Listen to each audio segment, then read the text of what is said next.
Good morning, good afternoon, and good evening, ladies and gentlemen. Welcome back to the third WCORTC Indonesia International Conference, Customs Rules on Sustainability and Digital Economy. We hope you had a pleasant lunch break and are ready to continue our engaging and informative session. And thank you for choosing Breakout Room 1 in this session of the conference where we will delve deeper into the customs role on sustainability. And this session will provide a valuable insight and practical knowledge that you can apply in your respective roles and countries. And our expert speakers will share their expertise and experience in this area, shedding light on effective strategies, case studies, and the latest development. We encourage active participation from you. If there are any questions and discussion, as this will enrich learning experience for everyone involved in this session. And at this esteemed international conference, RTC Indonesia has taken the initiative to organize a call for paper event, which has been open for submission since August 2023, and we have delight to announce that the conference committees received an impressive number of 30 compelling papers on these topics, and we extend our sincere appreciation to all contributors for their valuable submissions. And for this session, which focuses on the presentation of selected submitted papers, we are pleased to introduce our moderator for today, Mr. Indra Asmadewa, who will guide us through this segment. Mr. Indra Asmadewa, his professional journey includes key roles such as Secretary of Diplomatry, Customs and Excise Study Program, and lecturer at the Polytechnic of State Finance Science, both under Ministry of Finance, and he has held this position since 2017. Prior to this, from 2013 to 2017, he served as the head of subdivision in the Customs and Excise Training Center. And from 2008 and 2013, he held the role head of subdivision in scholar management, both at the Ministry of Finance. And in terms of education, he held a master's degree in accounting for the public sector, which he obtained from the University of Gadjah Mada in 2007. His extensive professional experience and academic background make him well qualified for this session. Moderator, please, to Mr. Indra, floor is yours.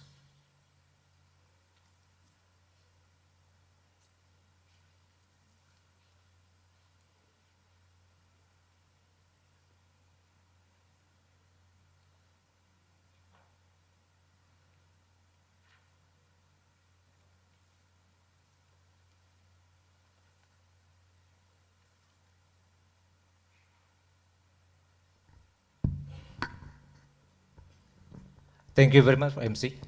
Okay. First of all, I would like to welcome the participant in online and also participant in the room 1. First of all, I would like to send my greetings to you who still stay in this room. First, I would say Assalamualaikum warahmatullahi wabarakatuh. Good morning, good evening, good afternoon to those participants.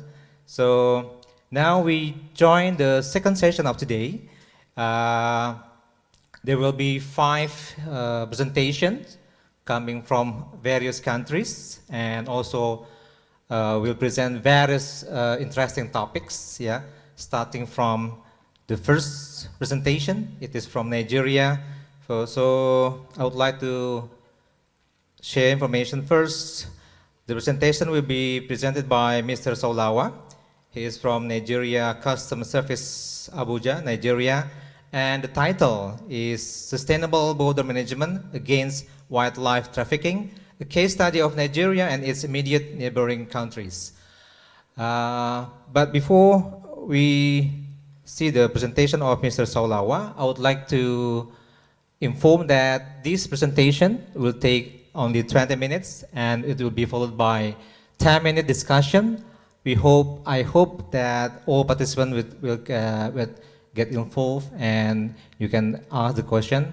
And the main thing aligned with the objective of this international conference, this session is aimed to share experience, uh, giving lesson learned, and also we can learn together what is the best practice coming from the other custom administration, other countries, so that we can get the best practices and we can learn so that we can increase or improve the quality of custom administration. So please give big applause for our first presenter, Mr. Saulawa from Nigeria. To Mr. Saulawa.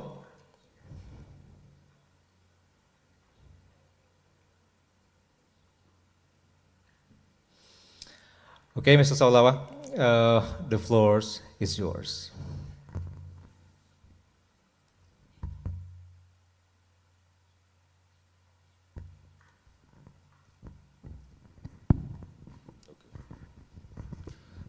Thank you for having me. As introduced, I am Mr. Saulawa, Chief Superintendent from the Nigeria Customs Service. I bring to you the compliments and courtesy of the Controller General of the Nigeria Customs Service. The paper under consideration is titled Trade Facilitation, Sustainable Border Management. Can we have the slide, please?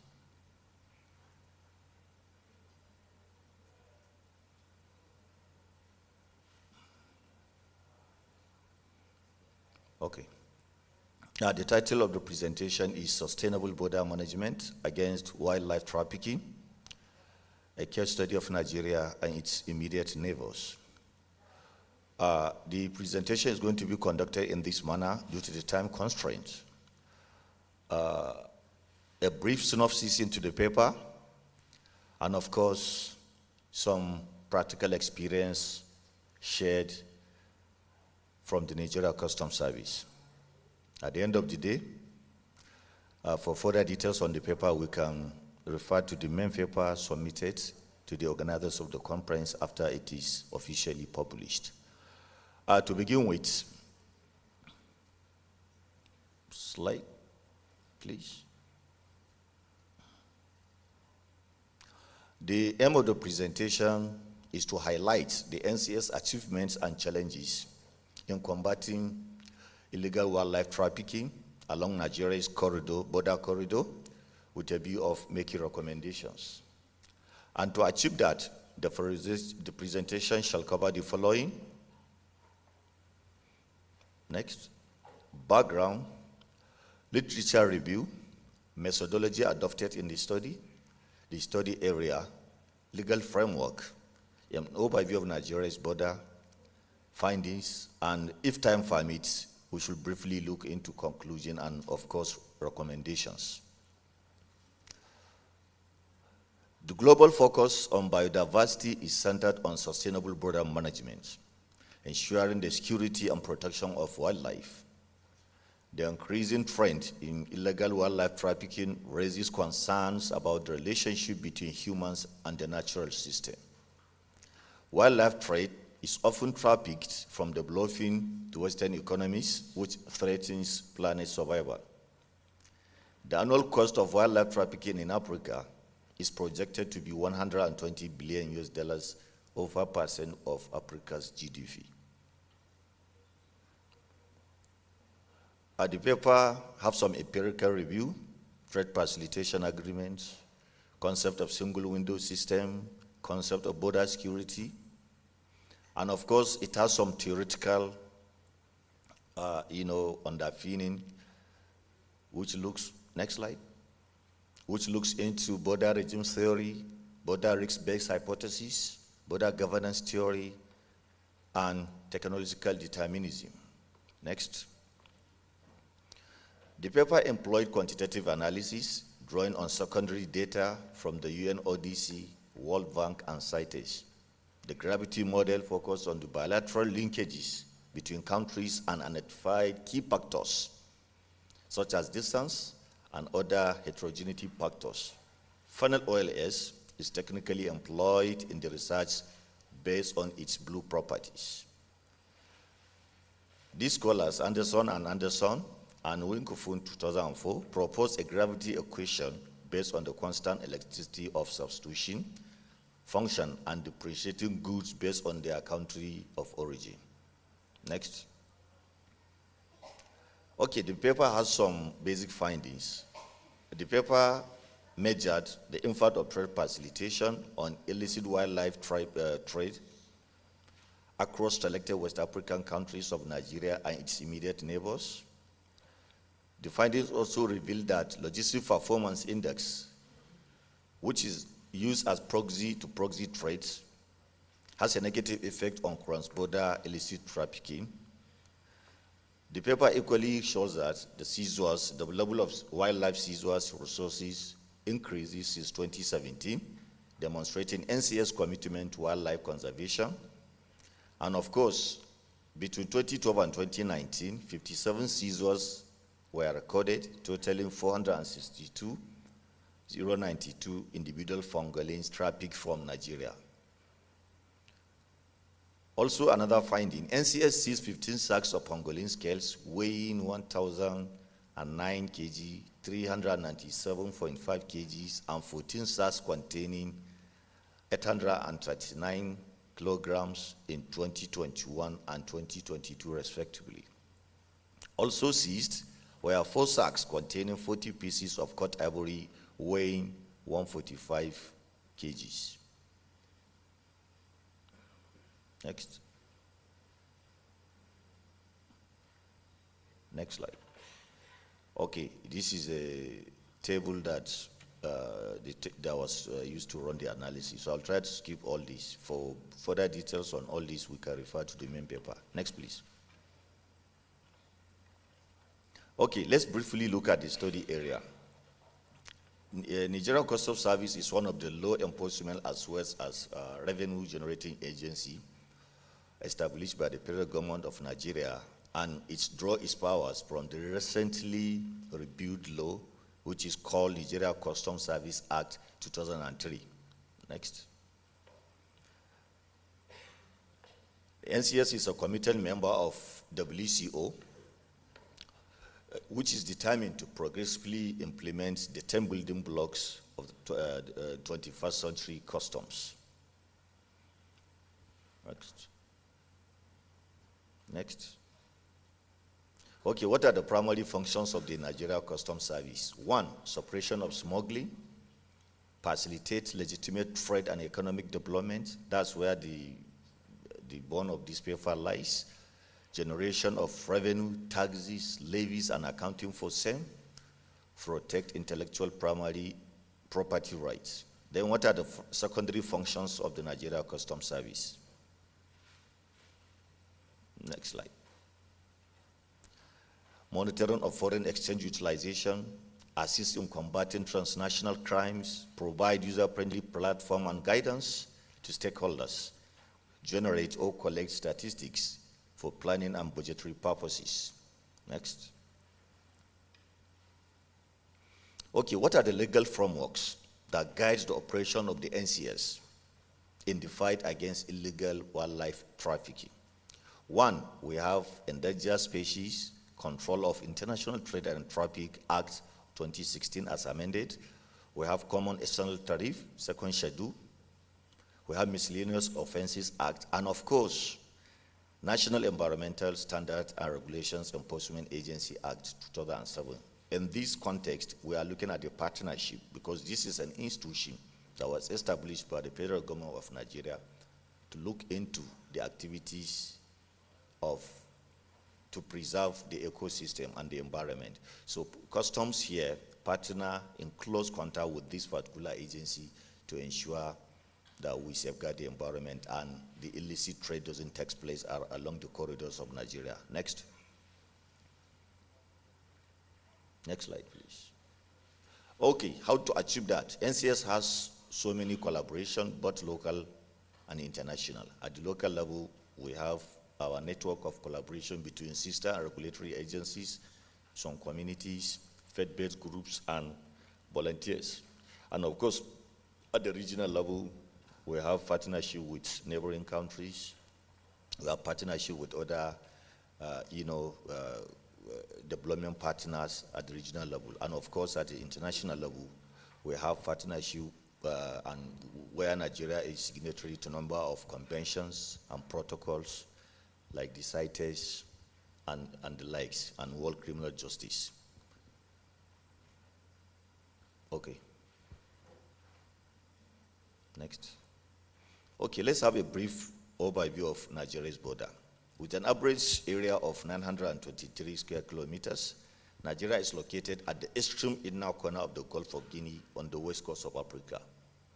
The country is almost 4 times the size of the UK, or slightly more than twice the size of the US state of California. Next. Okay, this is a slide. This on the slide you can see the position of Nigeria on the map, and you can see the neighboring countries. You can see Niger, the Republic to the north, which covers 1,497 kilometers. Benin Republic to the west, which covers 773 kilometers. Cameroon to the east, which covers 1,690 kilometers. Chad and Gulf of Guinea to the northeast, which covers 85 kilometers. And of course, 460 nautical miles of the maritime domain. This is enough to tell you how vast and big Nigeria's land border is. It's one of the land borders you can ever think anywhere in the world. The total sum of land, border line are 4,045 kilometer stretch. And all the neighboring countries are Francophone countries. In addition to that, we have maritime domain. This is to tell you how big and complicated the border is. Next slide. Okay, like any border in the world, Nigeria's border is not an exception. We have some peculiar challenges or threats facing our borders. And we are doing our best to see how we can manage them. Though the threats kept reoccurring over time, but we keep pushing to see that we find a way to mitigate or manage such challenges. Number 1 is corruption. 2, insufficient tools or equipment. There's the number of modern day technology or equipment needed to man properly the border lines are not sufficient enough. We are talking of drones, deployment of gadgets, deployment of sensors, deployment of other modern day technology that is needed to man the border lines. They are not readily available. So that poses a serious threat to the vast land borders we are having. Then porosity. Of course, I have explained in the last slide how big and porous the land borders are. Then weak interagency collaboration. In so many places, you see there are a number of interagency rivalry happenings. This agency is not ready to share intel with another agency and the likes. This really is causing challenges and make managing the borders in terms of illegal wildlife trafficking more effective. The lack of awareness. Some of the locals, they are not properly informed or enlightened as to the effect of criminal activities taking place along their localities. That is another reason that makes managing the borders ever difficult. Next. Okay, these are some of the efforts made by the Nigeria service in apprehending this illegal wildlife trafficking. In a single operation, NCS intercepted elephant tusk and pangolin scales weighing 145 kg and 83.9.4 kg respectively in February 2022, just last year. This is a single operation. Next slide. NCS, in collaboration with Wildlife Justice Commission, intercepted 397 of pangolin scales, arrested 8 suspects, out of which 3 are foreign nationals. Next slide. In January 2021, a 1 by 20 feet container was seized in Apapa port containing pangolin scales and elephant tusk, concealed in unprocessed wood meant for export to Vietnam. Next. In October 2021, NCS equally intercepted 15 sacks of pangolin scales weighing 1,014.5 kgs in Lagos. Next. In another deployment, 61 containers of timber woods were intercepted at they were at the point of being exported to Middle East. Through intel, we were able to intercept these containers, totaling of 61. So you can imagine the loss this particular shipment is causing to the ecosystem. Next. Okay, by way of conclusion, the WCO has facilitated TFA implementation by investing in technology and enhancing global surveillance through customs, enabling effective cargo clearance and detection of illicit trade activities. Customs use of technology across borders has a strong impact on border management efficacy in the battle against illegal wildlife trafficking. NCS procedures at land borders are crucial for border management and ecosystem security, preventing biodiversity loss in the West African sub-region and globally. Next. Okay, now to the recommendations. There is the need for exchange of criminal intelligence within the local, regional, and continental level. All the previous slides that shows the number of seizures made were deliberately selected. Some, the intel came from the local community. Some, the intel came from willing informants. And some intel came from within the region, and some intels came from international organizations. Like the last seizure, it was done jointly with the Wildlife Justice Commission. So you can see the collaboration we talk about coming to play here. There is a need to exchange criminal intelligence along the line, be it locally, within the region, and of course at the international level. Then enhanced enforcement collaboration. Sharing of intelligence is not enough. It has to be backed up by robust and deliberate attempt to enforce relevant laws where infractions are detected. You may have intel, but if you did not respond to that intel on time, then the bad guys may get their way. So there is a need for any intel to be backed up by a comprehensive, robust, and deliberate action. That is the enforcement of relevant laws of any custom administration we are referring to. Then adequate funding. Of course, no law enforcement agency anywhere in the world can do it without adequate financial resources. There is a need for proper funding. This funding can be in terms of training and retraining of personnel, procurement of modern day gadgets and technologies to support the law enforcement agencies. And finally, community engagement. We need to engage the locals at various levels. They need to be enlightened. We need to carry them along in this fight. Looking at the previous seizures, we have seen number of containers seized, number of pangolin scales intercepted. We have arrested suspects, investigated them, prosecute them, and sent them to jail. That is not enough, because that cannot bring back the life of the trees that were cut down. That cannot bring back the life of pangolin scales that were killed. What is needed is to take this fight to the local community, engage them, enlighten them, let them understand the effect of such practices happening within their locality. To them, it's an economic activity. They are earning a living. Not knowing the causes or consequences of such acts to the ecosystem and to the nature. Intercepting these items at the point of export is not enough. Let the fight start at the communities, from the community level. This brings me to the end of my presentation. Some of my references are shown. Can we have next slide? Some of the references are shown here. Thank you all for listening.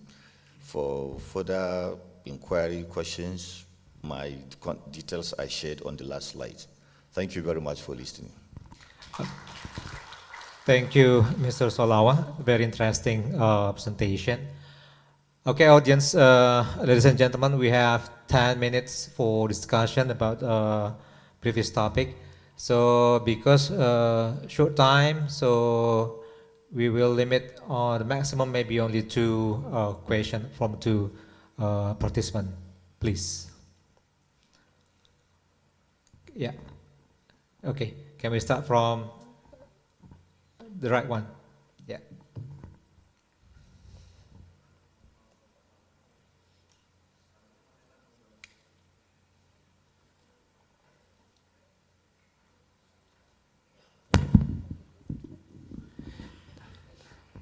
Thank you for the opportunity, and Mr. Salawa, it's quite interesting presentation, and I have some question related with your description. The first is local issue. Local issue means you have you face on some issue related to the agency according in Nigerian authority. And another one is committee of laws. The same like in Indonesia also we face the same things, but what's your effort, what the extra effort to make this happen, to make all the agency in one vision, in one foot, in one view of to face this kind of situation.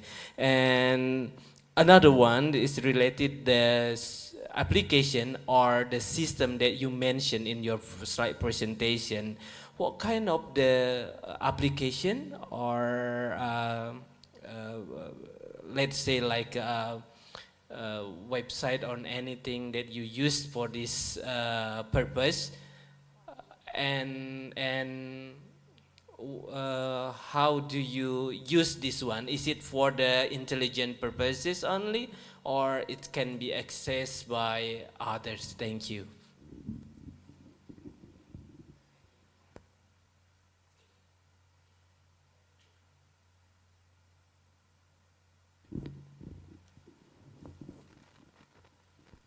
Thank you very much for your question.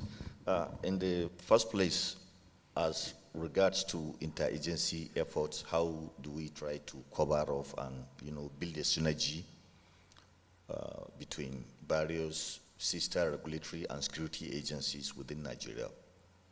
From the side of Nigeria Customs Service, I think the management of the service are doing their best to see that we synergize with all agencies. The Controller General of Customs, when he came on board, I think that was the first thing he'd do. One of his key agenda is synergy with relevant stakeholders. And he has achieved that. He has gone around to all security and regulatory agencies seeking for their support, extending the hands of fellowship so that we can be on the same page, because the overall objective is fighting for the national security. Customs cannot do it alone, so we need partnership with other agencies. And I believe this has yielded results, because the CGC visited all these agencies over and over again, exchanging hands-on friendship. And I believe our operations and our activities will improve.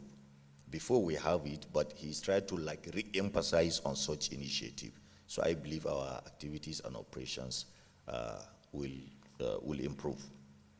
Then on the second question, we have our official website address, which is www.customs.gov.ng.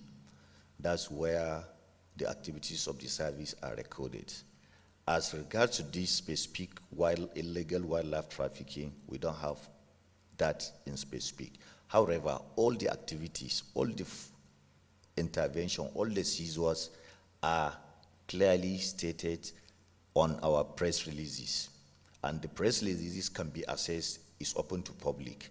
When you go to Nigeria Customs on Twitter, on Facebook, they are all there. All the press releases, you search Nigeria Customs Service, you will see all press releases as relate to these seizures and activities. In fact, not only that, all the activities of Nigeria Customs Service are being updated periodically, almost on daily basis. Any activity is clearly stated there. So you can just search Nigeria Customs Service on Twitter and Facebook, and all this information are verifiable there.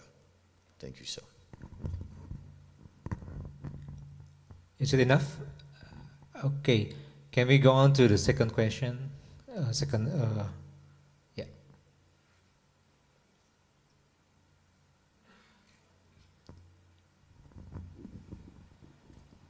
Thank you for your opportunity. My name is Raihan. I came from Indonesian Custom and Excise Laboratory based in Jakarta. So, Mr. Saulawa, thank you for your presentations. It was very insightful, and we can learn more about Nigeria as well. And my question is, do the Nigerian Customs Service utilize or use the Customs Laboratory to help it enforce the customs law and protect the borders? For example, to identify certain types of goods by every detail of it to enforce the customs law. Thank you. Yeah, thank you very much for this question. Currently, the only laboratory we are having in place is forensic lab. The forensic lab is digital forensic lab we are operating. It has been on since 2013, and the personnel manning that department are trained in a number of countries.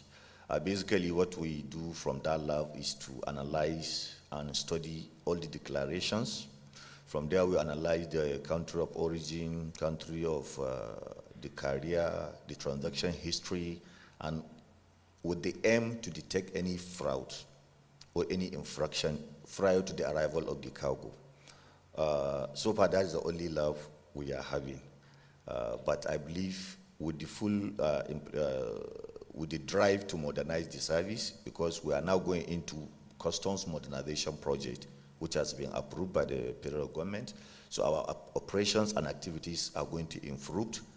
It's going to be fully fledged e-customs, back-to-back, end-to-end. So I believe in few years to come, we are going to have a brand new Nigeria Customs Service, which is going to be modeled not only in Africa, but across the globe. Thank you. Okay. Okay. Okay. Please allow me. I'm very good. Actually, I have my own question too. If we look at more details into your papers, actually, I very curious about your model. There is one variable that you use is technology before and after. That the variable is a proxy for technology deployment to fight crime and criminality. Why I'm asking that question, because can you tell us about, in practical matter, what kind of technology that you use in Nigeria?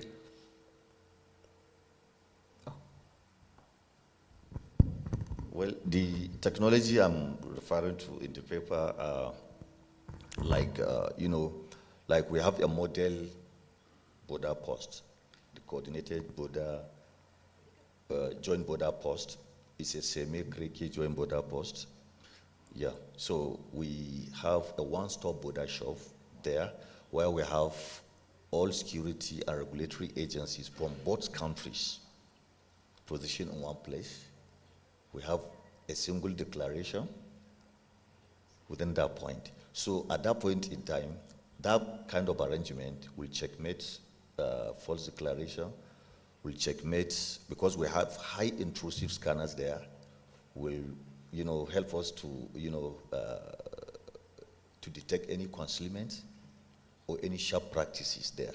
So these are the kind of technology we are referring to. So long as we can deploy such within that borderline, like this, what do you call it? Like this is a kind of sample there. It's funded by EU. So that's why under recommendation, the paper suggested more deployment of technological tools. Not only that, maybe drones, maybe other sensors and any latest deployment that is available in the market. Yes, sir. Okay, very clear.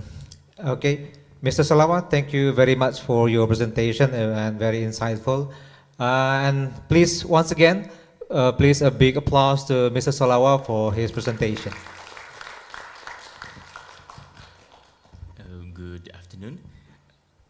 We want to take this opportunity to thank Mr. Saulawa, and we would like to give a token of appreciation for our distinguished speaker, which will be handed over by the representative of RTC Indonesia, Bapak Mardial.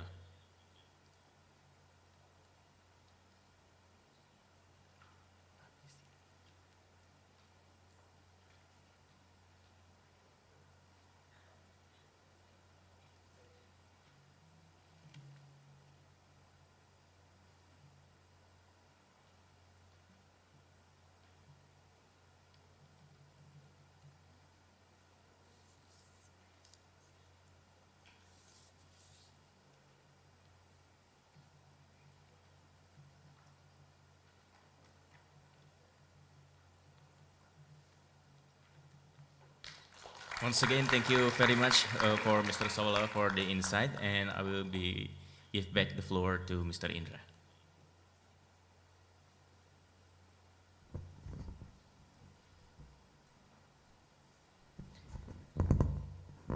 Okay, now we move on to our second presentation coming from Indonesia.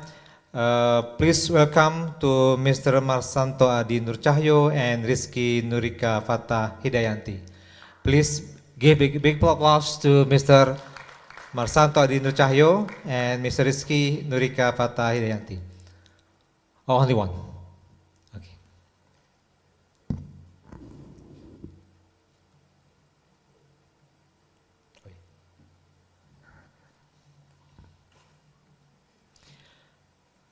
Mr. Marsanto Adino Cahyo is from Polytechnic of State Finance Tan in Tangerang Selatan. His presentation will talk about the role of customs in supporting the development of new and renewable energy in Indonesia. Okay. To Mr. Marsanto, the floor is yours.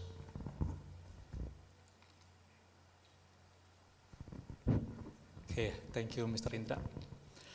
Assalamualaikum warahmatullahi wabarakatuh.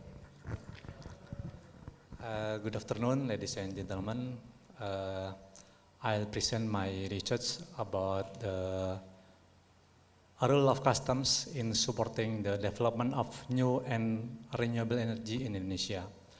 Actually, this research, the author is two, me, Marsanto, and my partner, my student, Rizky Nurika. But she is have a job now, and she doesn't come to this room. Maybe he joined at Zoom now.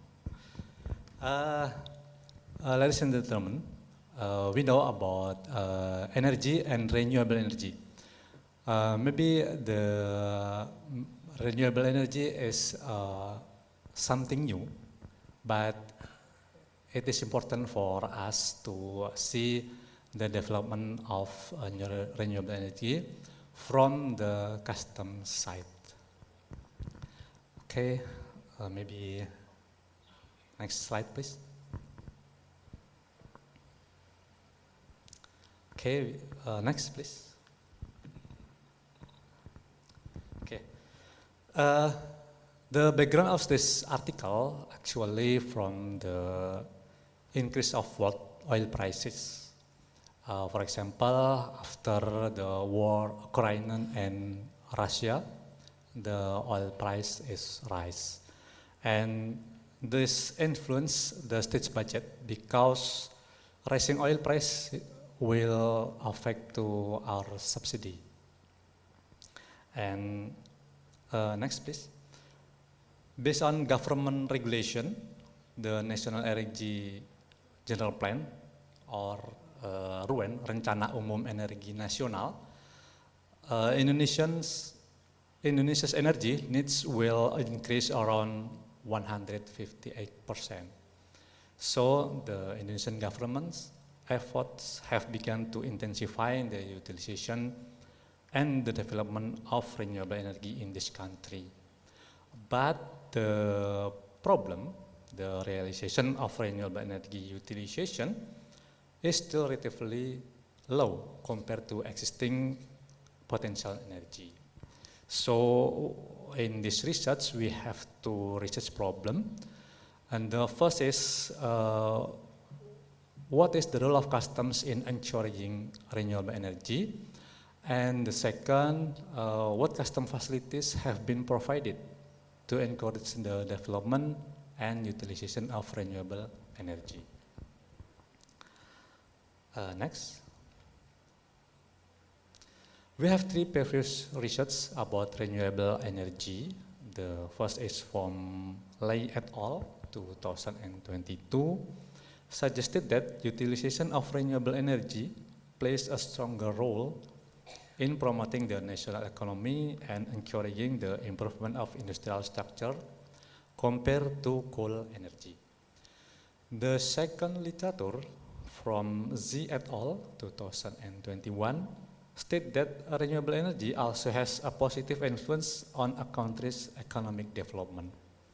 And the third research from Mattheis 2017 says that there is a positive influence between the growth of GDP through the utilization of renewable energy in long term. Okay, next. About methodology, we use qualitative method. We interview some people at the Directorate General of Customs and Excise, and we do organizing data, describing data, classifying data, interpreting data, and presenting and visualizing data. Okay, next. From literature review, we got two roles of government in energy development. The first is from Minosa 2007. The government is the role of regulator. The government issues regulation to order the administration of a program. The government as a policymaker must regulate public services.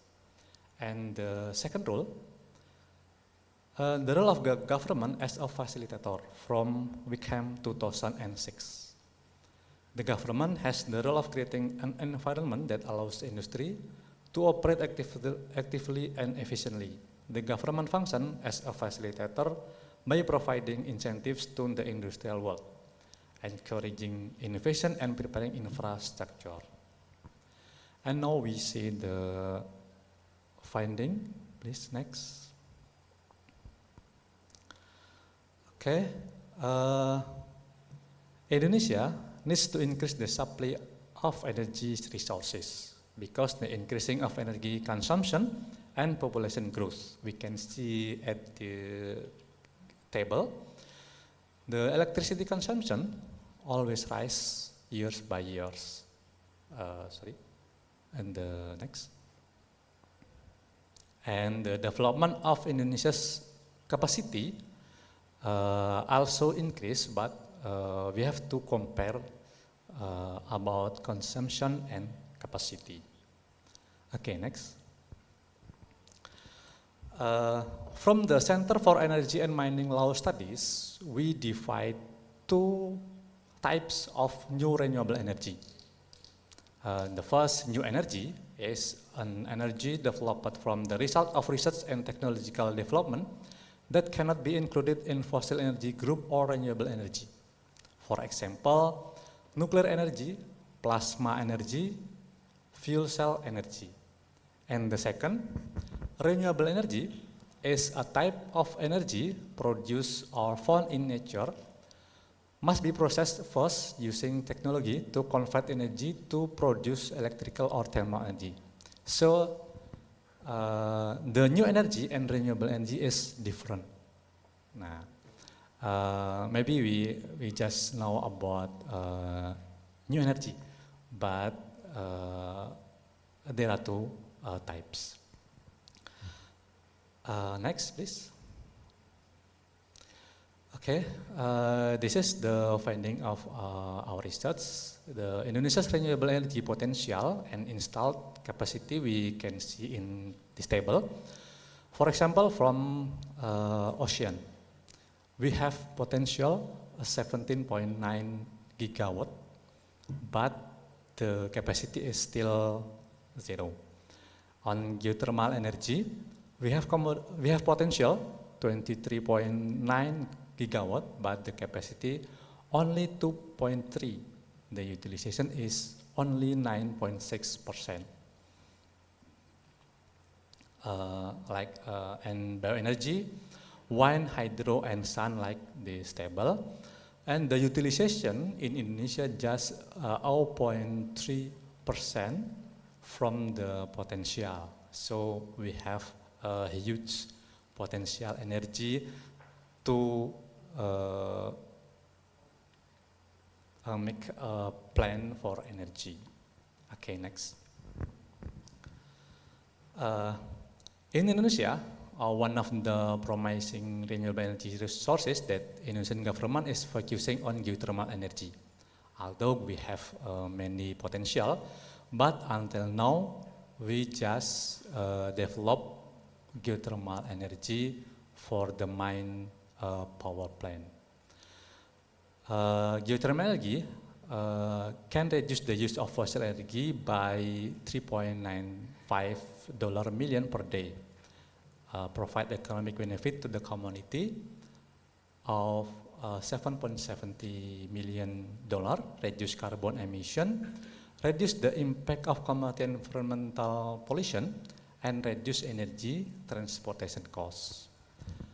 And next, we have, please next. We have the data from Director General of Customs and Excise that the development of installed capacity and production of geothermal energy in Indonesia is increased year by year, and the Directorate of Customs and Excise give facilitation like in the next slide, please. Okay. Director General of Customs and Excise plays an important role in providing several custom facilities that can be utilized by your industry in the development of renewable energy. Okay, next, please. We can see that 30 companies until 2023 has provided import duty exemption and tax exemption facilities with the value is 92 trillion, more than 92 trillion value of import activity. The activity is for manufacture of solar power plant, hydroelectric power plant, steam gas power plant, waste power plant, geothermal power plant, wind power plant, mini hydro, micro hydro, and diesel power plant. Okay, next. Okay, Ministry of Finance have two regulations about the tax exemption. That is Minister of Finance Regulation number 66, 2015. From the data, we can see from 2017 until 2020,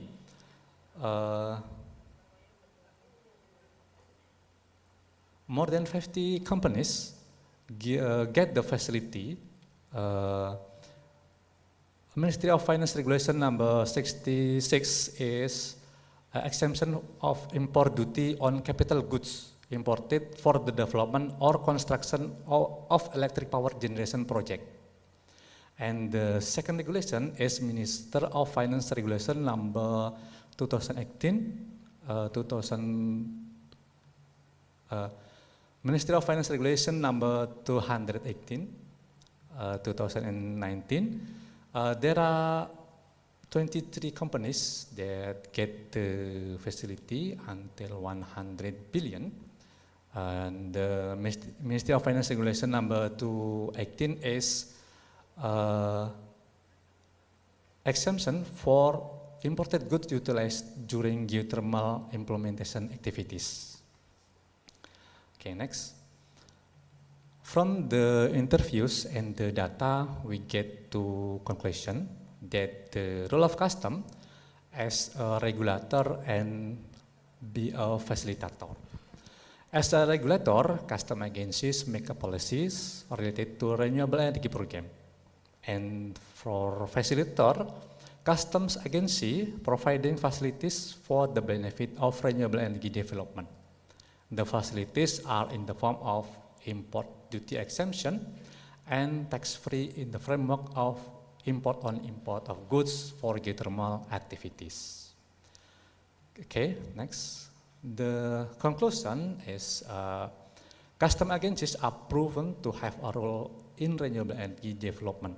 The role of custom agencies in encouraging renewable energy development is to become regulator and facilitator. Okay, the recommendation. Next, please. Our recommendation, the Directorate General of Customs Excise collaborate with relevant agencies to develop facilities, policies, and provisions within Ministry of Finance on or other ministry on or institution. We ask for close collaboration with the Fiscal Plus Agency or BKF, the Ministry of Energy and Mineral Resources, and the Directorate General of Taxes to ensure comprehensive coordination to give a facilitation.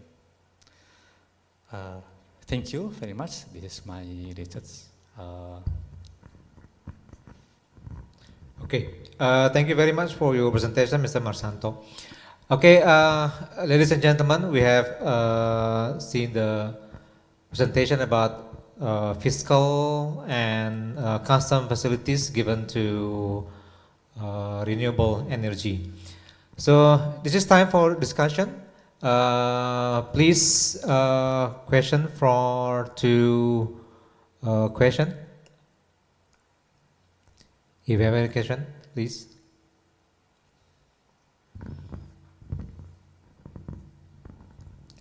Or maybe we can ask the participant who join online conference, please, for the committee, if there is a question from the online participants.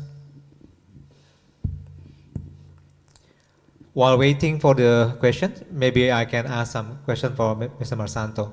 So, so far we have you collect for several years about the activity of investment for providing the technology for renewable energy, right?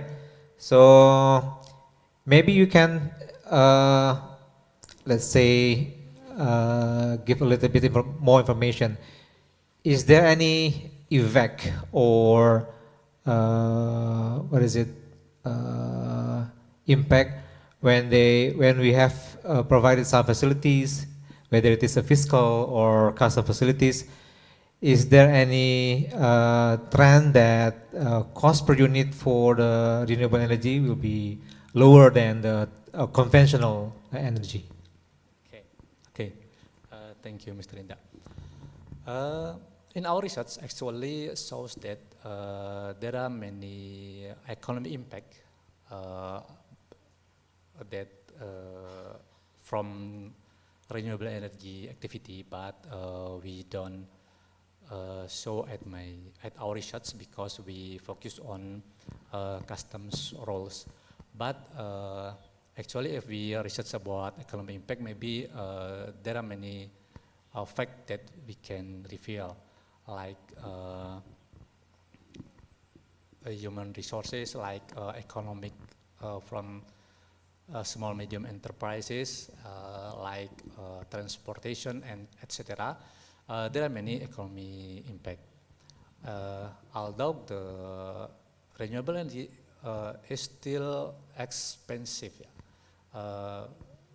if we compare with the previous energy like coal or something like that. But for the future, maybe the renewable energy is more prospective. Yeah, maybe the price is lower and lower from years by years. Okay, thank you very much. Is there any question? Please, Pak Agung.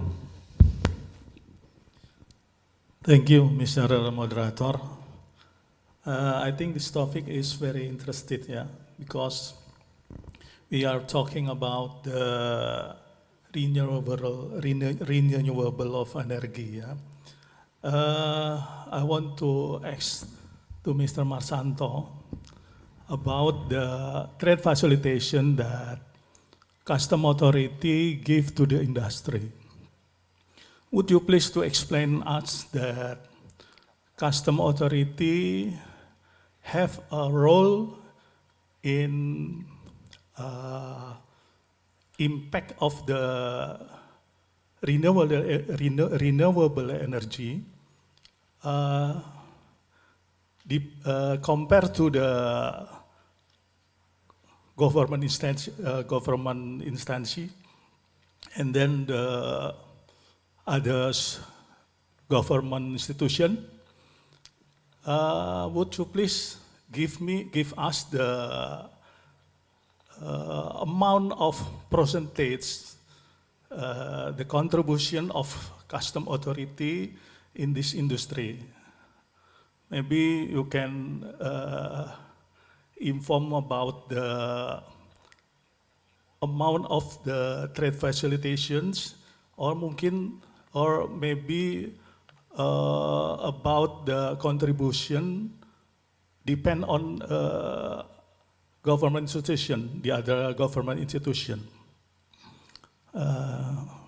Maybe you can inform us amount and the kind of the trade facilitation that have give the contribution to the industry.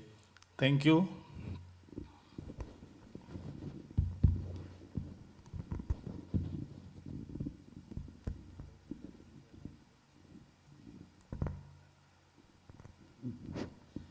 Okay, thank you, Mr. Agung. Actually, my research doesn't cover until the data from the other ministry, but I will show the result about as the facilitation does the facilitation impact to profitability of manufacturer. I got the data that the industry, the effect to the industry is not for profitability. If we see from the business side, profit or not profit, maybe the customs facilitation is not covered until this matter.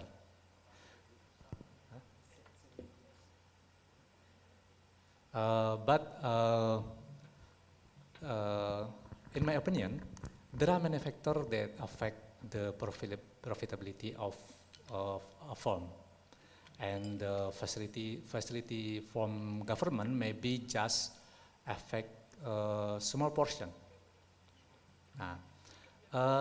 In my data from 2017 until 2021, we got the data like return of equity, return of asset, but the growth of the profitability is not good for the renewable energy firm.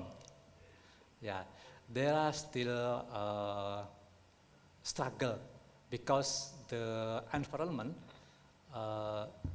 doesn't support yet, like the good demand from a society still low, and the capital is still expensive.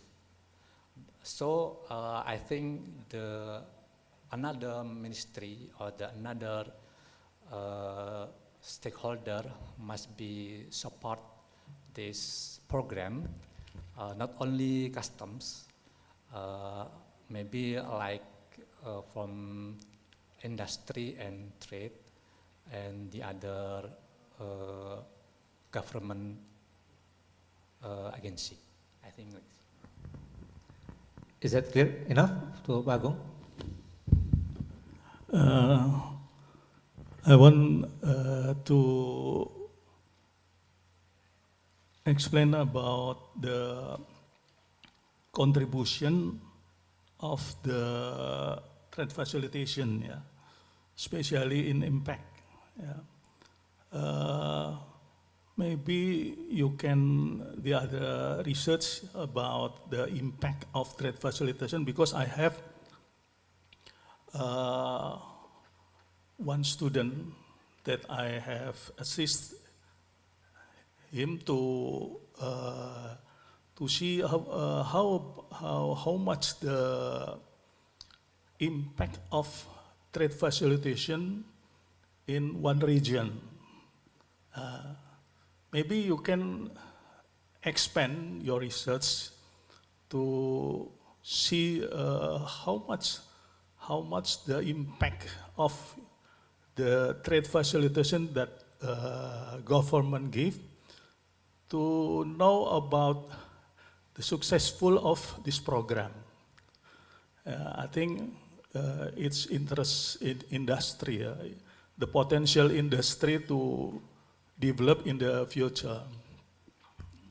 Maybe that's my recommend to you to expand the research to see about the impact of the trade facilitation in economic, maybe. Okay, mungkin. That's my suggestion for your research. Thank you. Do you want to give a response? Okay, Mr. Agung, maybe that is good for further research. Okay, thank you, Pak Agung. From the committee, maybe do we have any question from the online presentation, online participants? No? Okay, maybe last question from me, Pak Marsanto.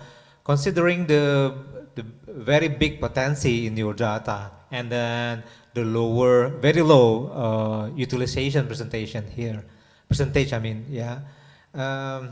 Do you have any information about this situation or this condition? So on one side, we have a very big potency, and the other side, we have a very low utilization on renewable energy. Okay, maybe the government have to support or make big deals with the matter, like maybe make it be strategic program for the country to develop the renewable energy, because we have a huge potentials that we doesn't use it until now. Okay, and the key point is synergy between stakeholders, yeah, to have a strategical plan to more utilize this very big potency. Yes, right. Because if just one agency, maybe it's very hard to support this program. Okay, thank you very much for your presentation, Mr. Marsanto, and please give a big applause to our presenter today. Okay, thank you very much. Assalamualaikum warahmatullahi wabarakatuh.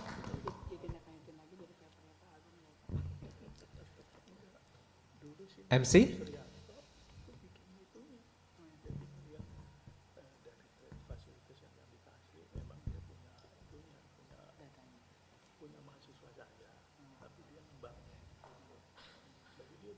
Okay, please the committee, can we go on to the next presenter? Okay, thank you. So, ladies and gentlemen, we have the third presenter, consisting of three person. There is a Agustinus Imam Saputra, there is Supriyadi Tambunan, and Mr. Ivan Yulianto. They are from Directorate General of Taxes, Jakarta, Indonesia, and the title of the presentation is Plastic Tax and Circular Economy Incentives to Tackle Climate Change Indonesian Context. Okay, for presenter, please welcome to Mr. Yulianto and Mr. Tambunan. Okay, is it clear? Okay, the floor is yours. Okay, thank you, moderator. First, I want to share some material.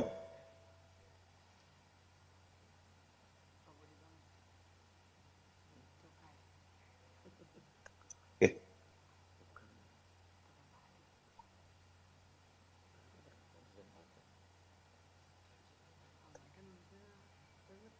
Okay, once again, thank you.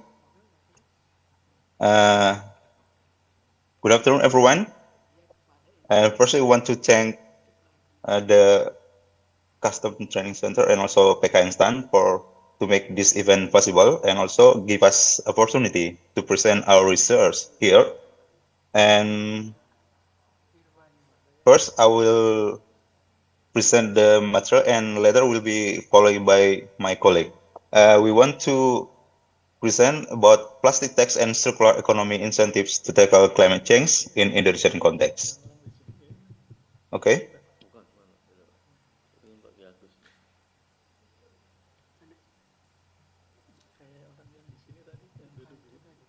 So, the burden for our research is about the use of plastic will harm the environment and contribute to climate change. And climate change will reduce the quality of our ecosystem, public health, and a region's economy. Our finding shows that there are three reasons why the life cycle of items made from plastic it contributes to the climate change. First is about the carbon emission from plastic production activities, and to plastic waste processing can send carbon to the air.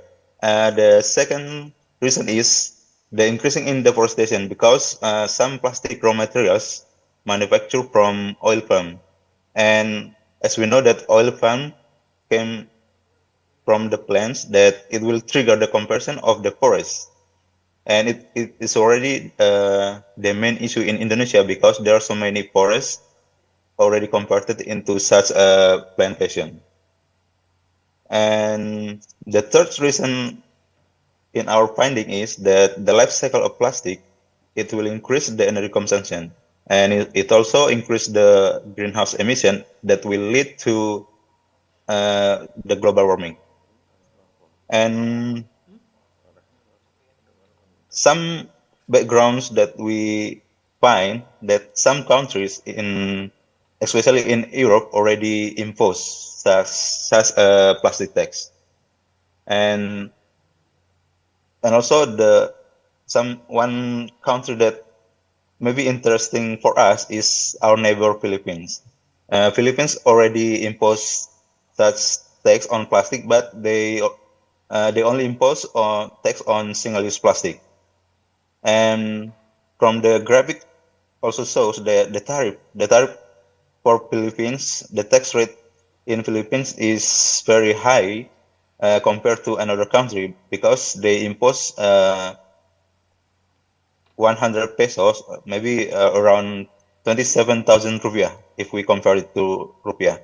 And in European Union in 2021, the tariff already 0.8 euro. It's like 13,200. And what about in other countries, in Italy, Spain, and UK? The average is 0.45. And this lead to the next question is, our study has several research questions. The first is, what is the appropriate plastic excise rate that can be implemented in Indonesian context? Maybe it will be later explained by my colleagues. And the second question is, if we want to give some incentive to company that recycle their plastic and they use plastic waste, they recycle it. So what incentive that can be provided for them? And the third question is, as we know that we are coming from the DGT, and we also want to calculate the potential, the tax revenue that we can get from this such excise. Okay, next. Maybe about the literary review will be presented by my colleague Irfan. I think the floor is yours. Thank you. Thank you, Supriyadi. Okay, I'll continue the presentation about literature review we use in this study. Mundial state in 2018, global warming threatens living creatures, natural life, prosperity, and security. The carbon emission contribute up to 2/3 of the greenhouse gas that trigger climate change.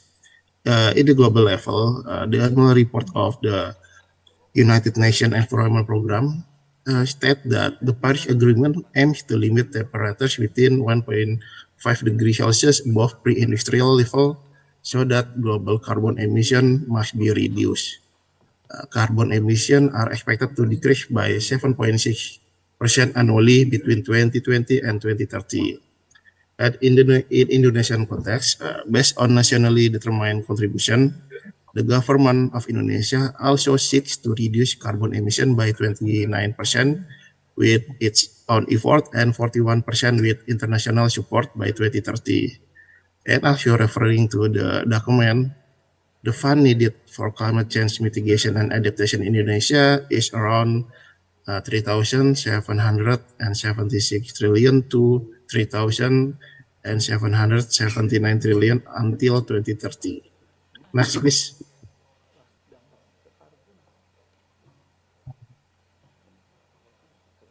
Next slide, please.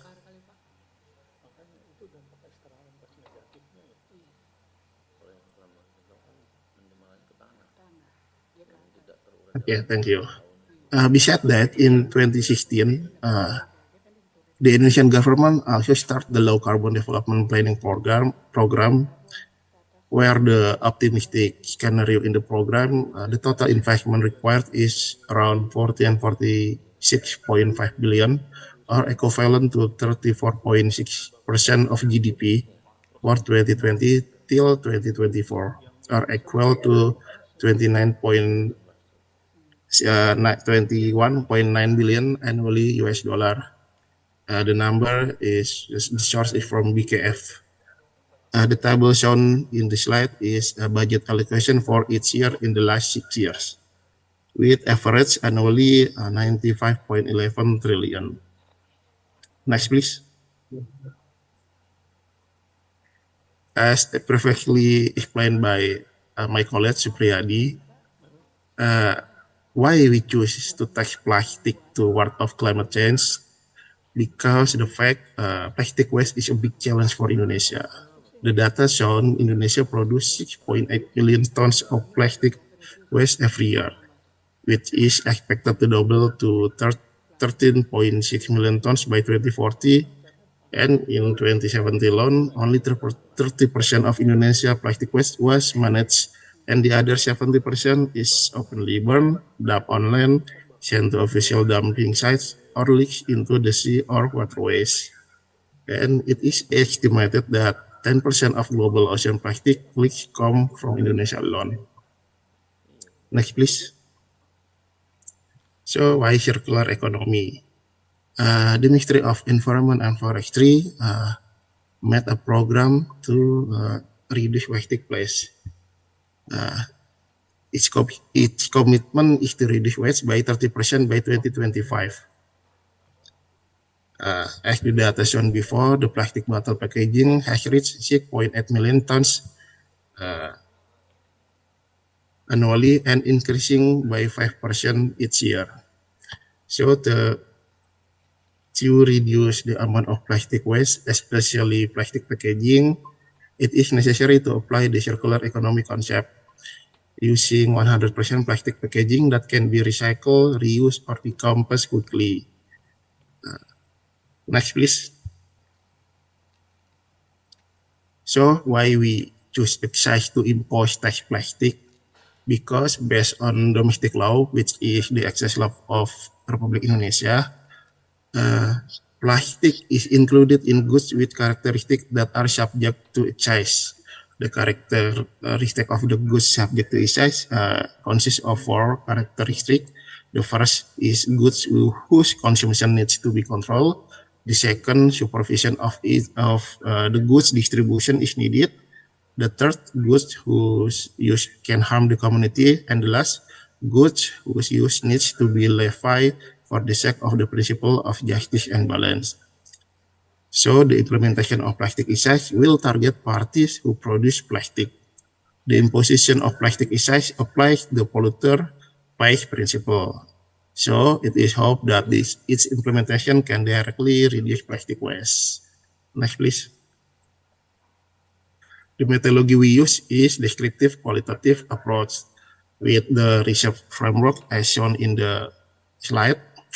The first type is we find the data of plastic production or waste and cost of reducing negative excess. Based on the data, we then determine the excise tariff. So later, we can calculate the excise and taxes potential revenue. Next, please. For the finding and discussion will be continued by our colleague, Mr. Agustinus. Please, Mr. Agustinus, the floor is yours. Thank you. Okay, thank you, Mr. Irfan. Ladies and gentlemen, please allow me to present our next chapter, the finding and discussion. We want to elaborate about the total demand of plastic in Indonesia. Based on data from the Ministry of Environment and Forestry, the plastic demand in Indonesia is around 5.6 million ton per year. It's a huge amount, but 30% of the demands are supplied from import from the other country. And as known, the recycle from the waste, the plastic waste, the plastic debris, only 1.6 million ton.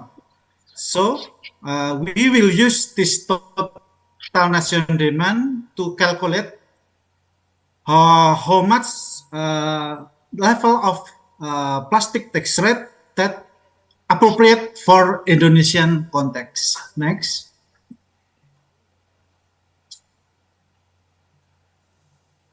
Okay, now we try to calculate the possibility excess imposed in Indonesia. As known before from the first presenter, that the average budget for climate management in Indonesia is around 95 trillion rupiah. Again, 95 trillion rupiah.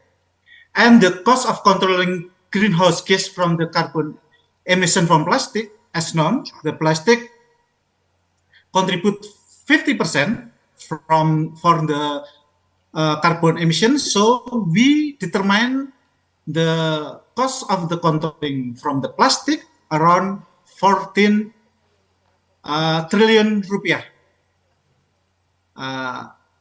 we know the total demand 5.6 million tons, and the climate change budget for plastic is 14 trillion. So we get, if we type, we will get 3.8 million rupiah per tons for the plastic tax rate, and if we make it round, about 3.9 ton rupiah per kilogram. The rate is close to the United Kingdom, which is 0.2 pounds or 3.8 thousand rupiah per kilogram. So we have the best practice, the UK, and or the calculate close to the UK. Next.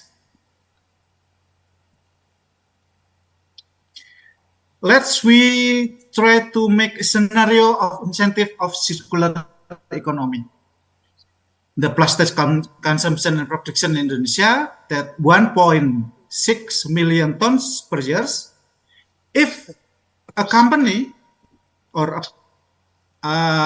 produce a plastic, let's say the tax shown as the letter A or the light green bar, that's the plastic tax must be paid. But on the same time, the company or the party recycling the plastic waste or the plastic debris, so they will get plastic excise credit. That's why they should pay only for the C letter or the brown bar, because A did get the deduction from the B letter. So the party or the company that makes effort to recycle the plastic waste will get benefit from the plastic tax credit. Next.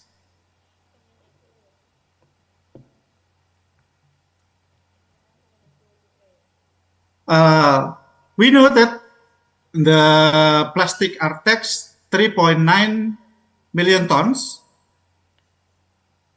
and the total, because the rate 3.9 thousand rupiah, we will get total excess from plastic production 14.2 trillion rupiah. It's huge amount of money, of course, for Indonesia. But if there the recycling 1.6 million tons per year, it will deduct our potential revenue from the excise 4.2 trillion rupiah. So if we implement the credit tax for the plastic excise, we will get potential revenue from the excess around 10 trillion rupiah.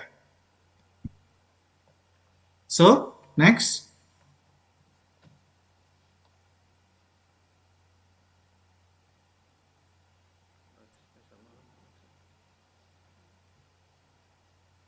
So how the plastic excise, the plastic tax will impact our additional excess and import tax revenue?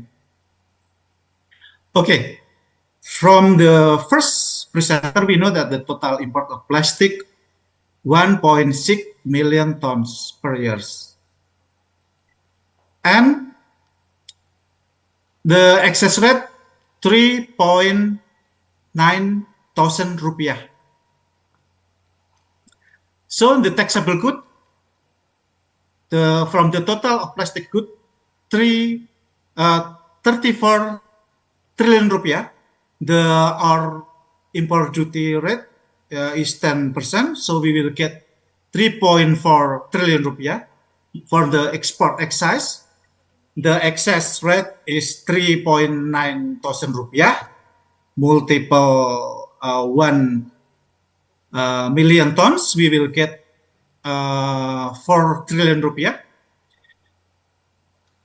So the base income tax, Article 22, and the value added tax is 41.9 trillion rupiah. We will get the income revenue around 3 trillion and the value added tax 4.6 trillion. The total revenue, import duty and excess and tax about 15.4 trillion rupiah. It's the first scenario. How about with the second scenario? If we don't impose the plastic tax, we will get import duty, excess and tax revenue around 10 trillion because we don't get the increase of the baseline income tax and VAT value added tax. So there is a difference in state revenue figure around 5 trillion rupiah when we are not trying impose the plastic tax. Next. So the conclusion and the recommendation. First, the result of the study show that Indonesia as a country that's moving forward implementing plastic excise can determine tax excess with a specific tariff scenario of 3.9 thousand rupiah. We have best practice from the UK, 0.2 pounds on the same, equal with 3.9 thousand rupiah. Meanwhile, to incentivize business actor, the company or party who recycle plastic debris, the government can give excess credit that will trigger a spirit of reducing plastic waste, which can pollute the surrounding environment. And the last, implementing plastic excess actually benefits state revenue, not only from the excess revenue. Again, it's not only from the excess revenue, but also will impact our import duty and tax. So it will give a beneficial impact for not only from the Directorate General of Custom and Excess, but also give impact to the Directorate General of Tax of Indonesia. And the increase is around 5 trillion rupiah. I think it's a huge proportion of amount of money for our country. Next. The recommendation, of course, because we need to verify the credit recycle plastic recycle. So we need to involve the Ministry of Environment and Forestry. So the enterprise architecture will we give the recommendation like this figure. Next. And the periodic reporting form for the mandatory excess payer, this is adoption from the Directorate General Regulation number 36, 2016, from the Directorate General of Custom and Excise. We need to distinguish the excess out, the number of recycling, excess credit, and excise paid. So later we can verify the data with the assessment registry from Ministry of Environment and Forestry. Okay, Next. 2 more minutes. I think it's all, Mr. Indra Asmadewa. Thank you. Thank you for the time has been given to us. Okay. Thank you very much for the third presentation from Mr. Saputra, Mr. Tambunan, and from Mr. Yulianto from Directorate General of Taxes. Okay, for the third presentation, we have 10 more minutes for discussion. If you have any question, please. Yeah, one question. You can go on, Mr. Agung. Thank you, Mr. Moderator. Interesting topic, yeah. I want to ask explain about how can we measure that externality, negative externality, and the benefits. The presenter mentioned that plastic have the negative externality. Yeah. They mentioned that the disadvantage of this impact of the plastic, especially on carbon. Yeah. Would you please to explain us that you compared about the benefit of plastic and the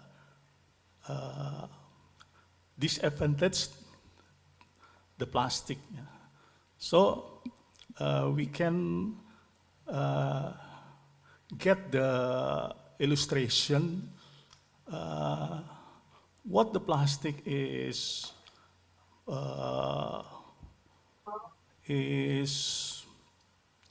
something commodities that we must reject in Indonesia, or maybe we can give the excise for plastic. Yeah. Once again, would you please to explain us about the benefit of plastic in industry? Maybe you can estimate about the amount and the externality, negative externality of plastic, yeah, and then the revenue, government revenue, yeah, tax revenue from the plastic. So we can compare the benefit and disadvantage, yeah. Thank you.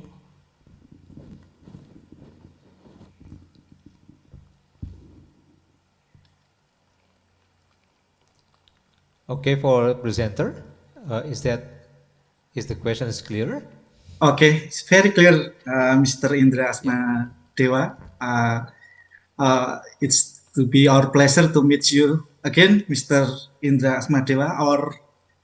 Mr. Dewa was our lecturer in the Polytechnic STAN in 2013. We met last time 10 years ago, Mr. Indra Asma Dewa.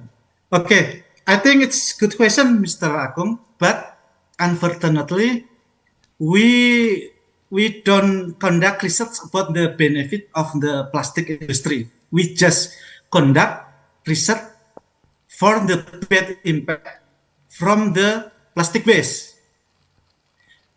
It's a good input. Maybe we will try to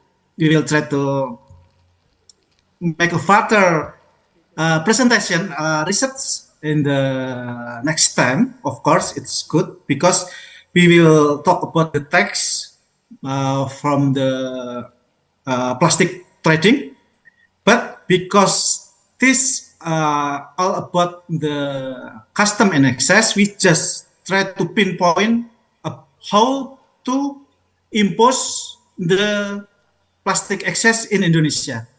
I think it's good input, Mr. Agung. I believe it will trigger us to make a further research, to conduct further research in the future. I'm so sorry. We can give further insight because we didn't make research about the benefit of the plastic trading.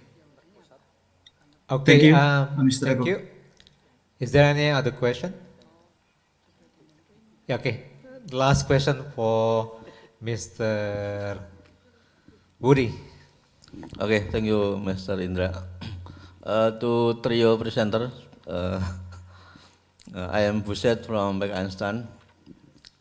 In my opinion, as far I know, in several popular research about excess tax on plastic, plastic waste as pollutant on the ocean, inland, more 500 years not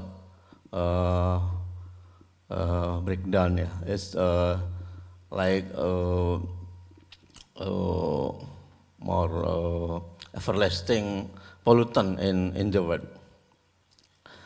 In your research, I will your opinion. Why in your research not includes earmarking?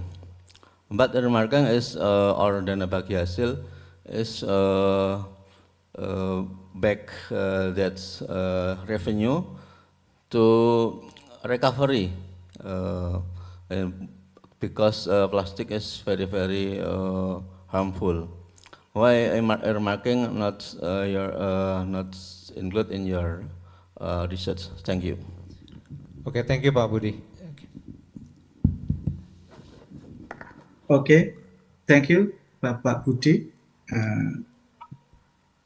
We start from the low carbon development planning program, around 95 triliun rupiah per year. It's the earmarking from the Badan Kebijakan Fiskal. It's already earmarking from the Badan Kebijakan Fiskal. So we just take the 15% because from the same research, plastic pollution contribute 15% of the carbon emission. So we mention only 14 triliun rupiah. The best that we want to achieve from the imposition of plastic tax or plastic excess. It's already we mentioned about low carbon development from the Badan Kebijakan Fiskal, Pak Budi. It's indirect, but we already use the earmarking value from the Badan Kebijakan Fiskal. 95 triliun rupiah is the part of low carbon development planning program. So we want to calculate that 15% will be support from the plastic tax or plastic excess. So we already mentioned, but it's maybe indirect, Mr. Budi. If I think it's a good input, we will try to make it more clear, more robust in the next research. Thank you very much, Mr. Budi, from our beloved campus. Thank you very much. Okay, thank you, Pak Budi. Okay, the last question is, more question? Oh, from the online. Okay, please, there is the last question from the online participant. Thank you, moderator. Am I clear? My voice? Very clear. Okay, thank you. This is a very good issue about the plastic as a excise extension good. So, if plastic classified as an excise, when actually we deduct the excise, while the commodity can be recycled by any other parties or companies, which means that plastic as a commodities can be produced over and over again. As we know that the philosophy of excise is syntaxis, which means who have received the benefit of the consumption of the excise good. This is in line with Mr. Budi Setiono that excise should be used earmarking. So when we have a tax on excise goods, we should give a impact to society, not for the company or the parties. So my question is, when actually we deduct the excise, to the companies or another? Thank you. Okay, thank you for the last question. Okay, please, presenter, you can respond to the last question. Okay, thank you, Mr. Romi. It's a good question because we are not from the Directorate General of Custom and Excise, but we from Directorate General of Tax. But we try to make a best practice when we can give the credit of tax credit tax, or when we impose the tax, Mr. Romi. If we try to use the last slide, we mentioned about the periodic reporting for mandatory excise payer from the Directorate General Regulation number 36 2016. We pay tax after we have made the product. So if we want to impose the plastic tax, of course we can make mirroring from the regulation. And the technical level, we think our friend from the Directorate General of Custom and Tax maybe have more capability to elaborate for the further imposement in the future, I think. But if we want to ensure about the credit tax, we can have collaboration with the Ministry of Environment and Forestry to know how much they recycling the plastic waste, because the Ministry of Environment have the capability to measure how many plastic debris that have been reproduced or recycling to be a new good plastic good. We think like that, Mr. Romi. Okay, well, this is maybe a long way to discuss, to elaborate, yes, about the technically how we can deduct the excise of the plastic, because the philosophy of excise is the consumption, or the who receive a benefit of the excise goods is the person who responsibility for the excise, not the company or not the parties to produce. So maybe it's a long way to discuss. Maybe that's it. Thank you. Okay, thank you very much for the Thank you, last Mr. question, Romi. and very interesting discussion. It is what I say. I can say that there is a two point of view for the first side from the tax officer, and the second side from the custom officer. But because we have a limited time, right? And we are going to have a break, so I will put this discussion to this point. And before we end for the break, please give applause to our the third presenter, and that we have a very good discussion. Okay, I'll give it back to you, the MC. Thank you, Mr. Indra, and distinguished guests, ladies and gentlemen. We are now going to have a break about 15 minutes. You may have utilized this break to grab some coffee and tea and snack provided by the committee, and we'll be back at 3:20. Thank you.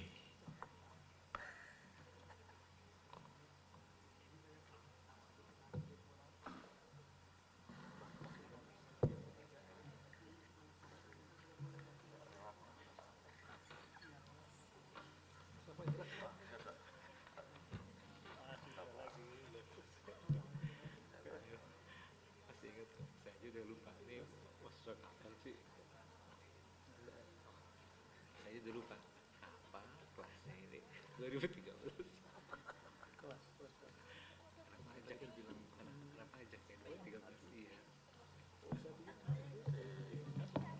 Tiga, iya 2013.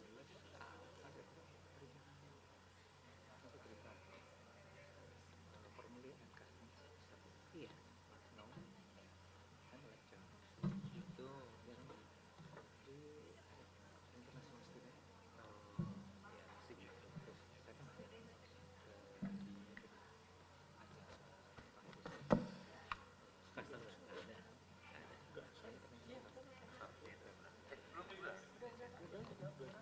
customer nggak ada. Soalnya katanya bapak putar di satu gadget ya.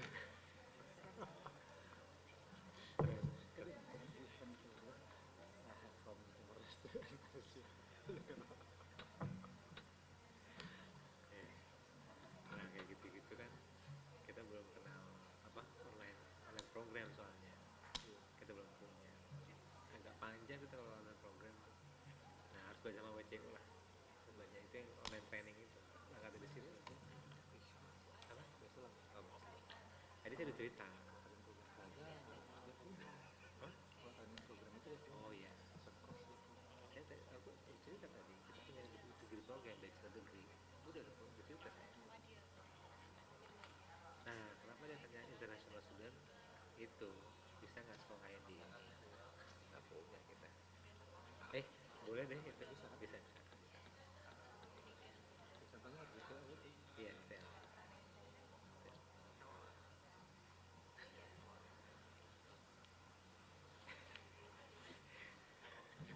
aku udah feeling nih ini bocah pasti kena kesandung nih bener tuh nanya dari orang Bina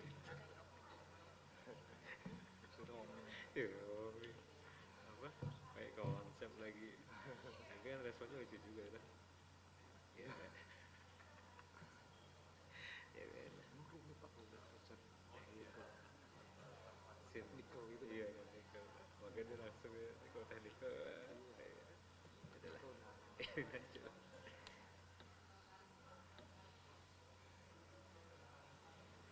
ya aku bikin cepatnya nanti deh kalau nggak nanya aku skip aja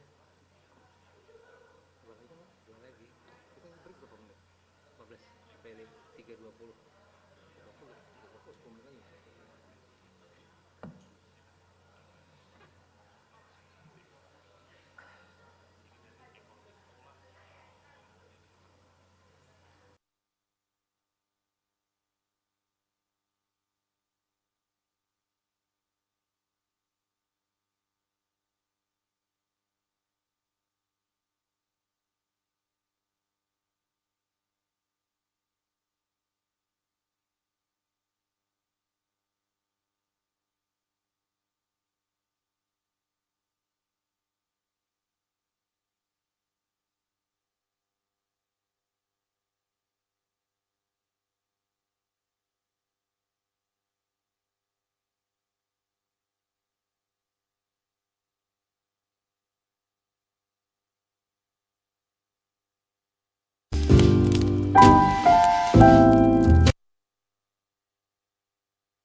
Good evening, good afternoon, and good morning, probably.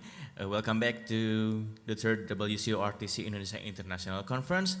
And now we will resume our discussion in this session, and I will give back the floor to Mr. Indra, please.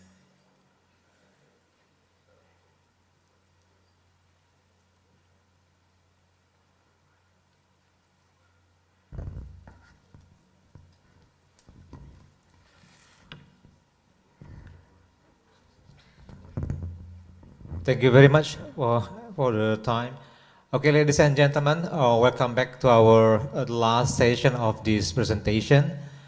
We have two more presenters. The one is from Malaysia, and the last one is from Ivory Coast. So the next presentation is presented by Mrs. Zubaida Harun. He is from University of Putra Malaysia, Serdang, and the title of the paper is Trade Policy of the Customs Malaysia Imposed on Wood-Based Product. For Mrs. Zubaida Harun, the floor is yours.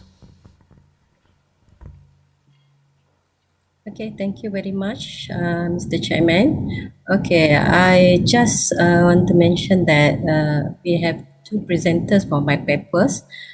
For our papers, which is myself, Miss Nur Ain and Mrs. Sunita. So I invite my partners for today. We have two presenters for our papers. Due to since Mrs. Sunita cannot able to join us due to she has a meeting abroad to other countries. Okay, Miss Ain, can you please start the presentation?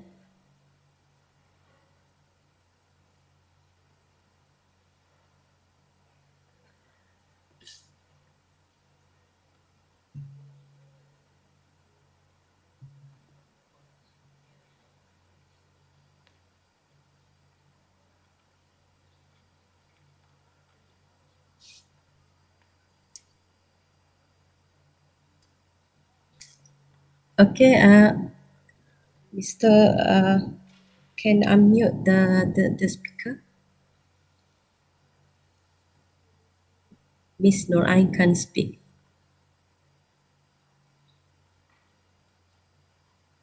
You have to allow the speaker.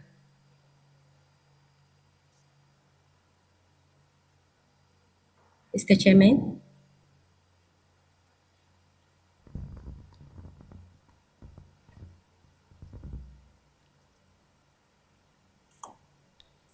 We still don't hear the sound from Mrs. Nur Ain. I'm sorry, Mrs. Zubaida. Yeah, oh, Miss Ain, can you unmute your speaker?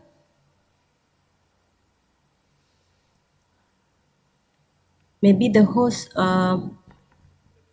mute her speaker so she can able to unmute. Okay, I will proceed for this presentation. I'm waiting for Miss Ain. It's possible she can continue this presentation. Okay, from our papers today, the title is Trade Policies of the Customs Malaysia Imposed on Wood-Based Products, which is the key words for this paper is trade policy, timber products, import and export duty, import and export permit or license in Malaysia. Okay, next, Miss Ain. Okay, just to introduce to everybody here, myself is Zubaida as a senior lecturer in University Putra Malaysia, Serdang. My other partners is Miss Nur Ain from the Royal Malaysia Customs Cyberjaya, and then the last one is Madam Sunita from Malaysian Timber Industry Board, Kuala Lumpur. Okay. Next. We cover for the Peninsular Malaysia and also Sabah and Sarawak. Okay, next.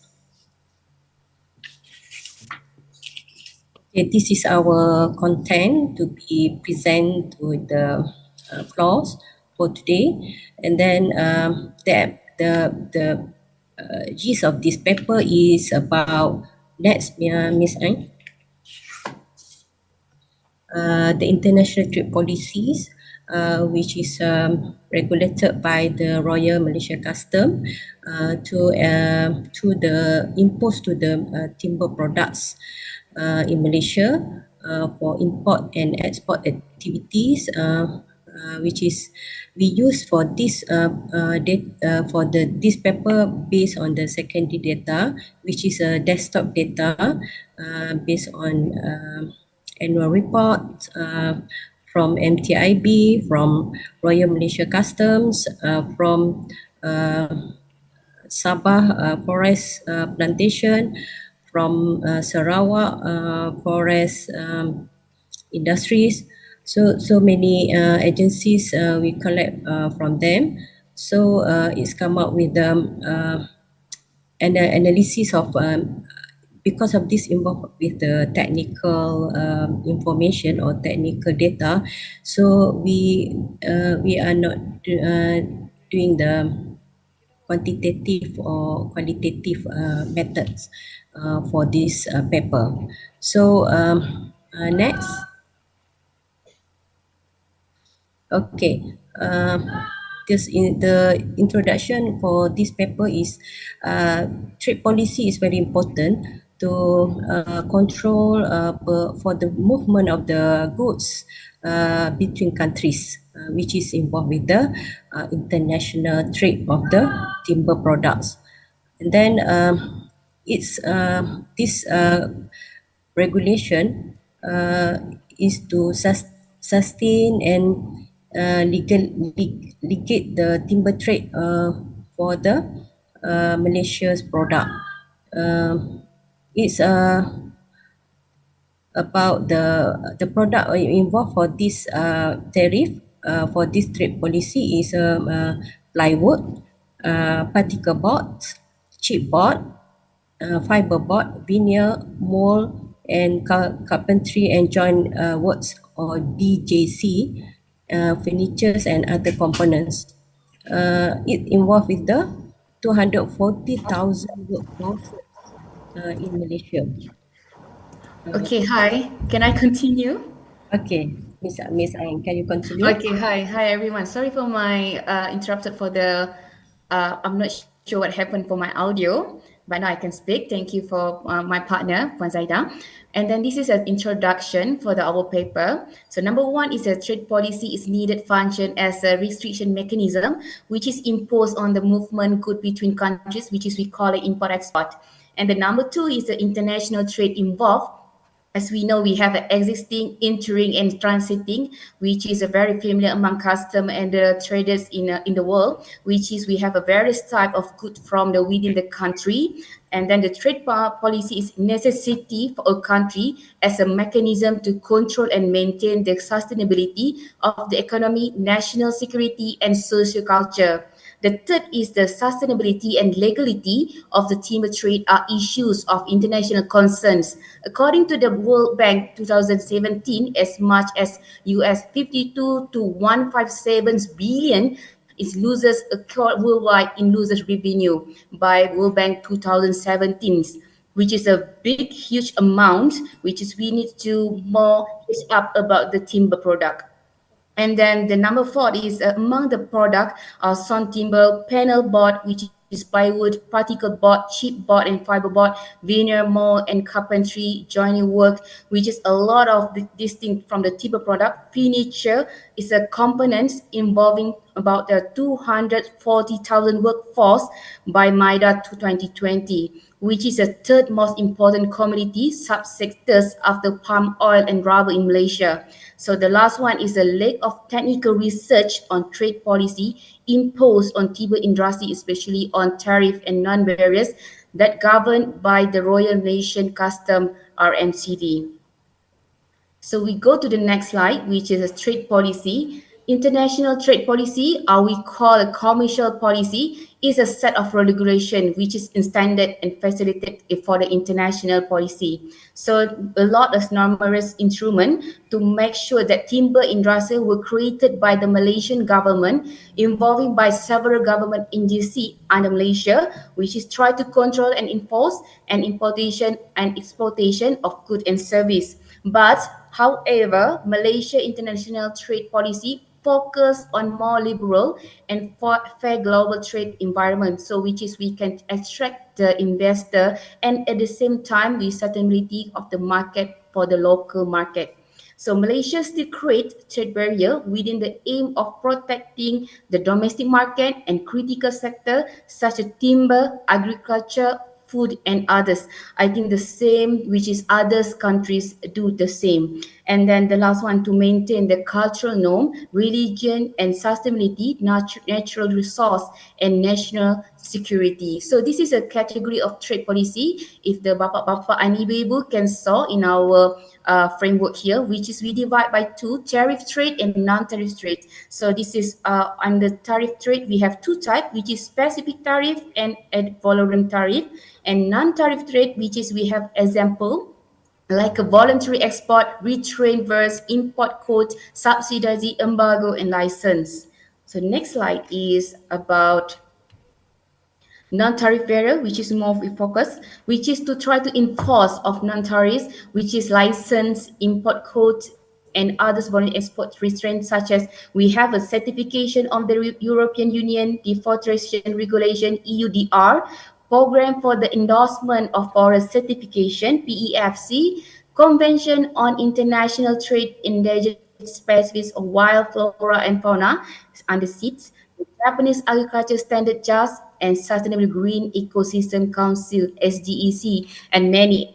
And then this is non-tariff barrier, which is governed and enforced by NTIB, MTCC, SFD, and STID. So which is me, and under our NTD, we collaborate with the University Putra Malaysia, with the Dr. Zubaida, and then our colleague, Puan Sunata, to NTIB, to make sure that today, our paper conference, we give a correct data and correct facts to make sure that our audience understand about the timber trade in Malaysia. So Bapak-Bapak and Ibu can see the type non-barriers, which is and the function at our timetable here. The next, this is a literature review, which is I pass to my friends back. Thank you. Okay, thank you, Ms. Ain. Okay, we go to the literature review a bit about the Royal Malaysia Custom. Is authorized government agencies that enforce the trade policy and for the tariff and non-tariff barrier for the Malaysia government. We just summarize for the three schedule under customs prohibition of imports order, which are in this order we have three schedule. First schedule is for the absolute prohibition. Second schedule for the conditional prohibition except under an import license.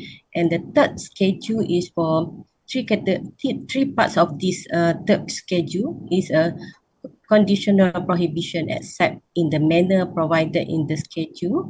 Part 2, condition prohibition except in the manner provided and shall not apply to the free commercial zone.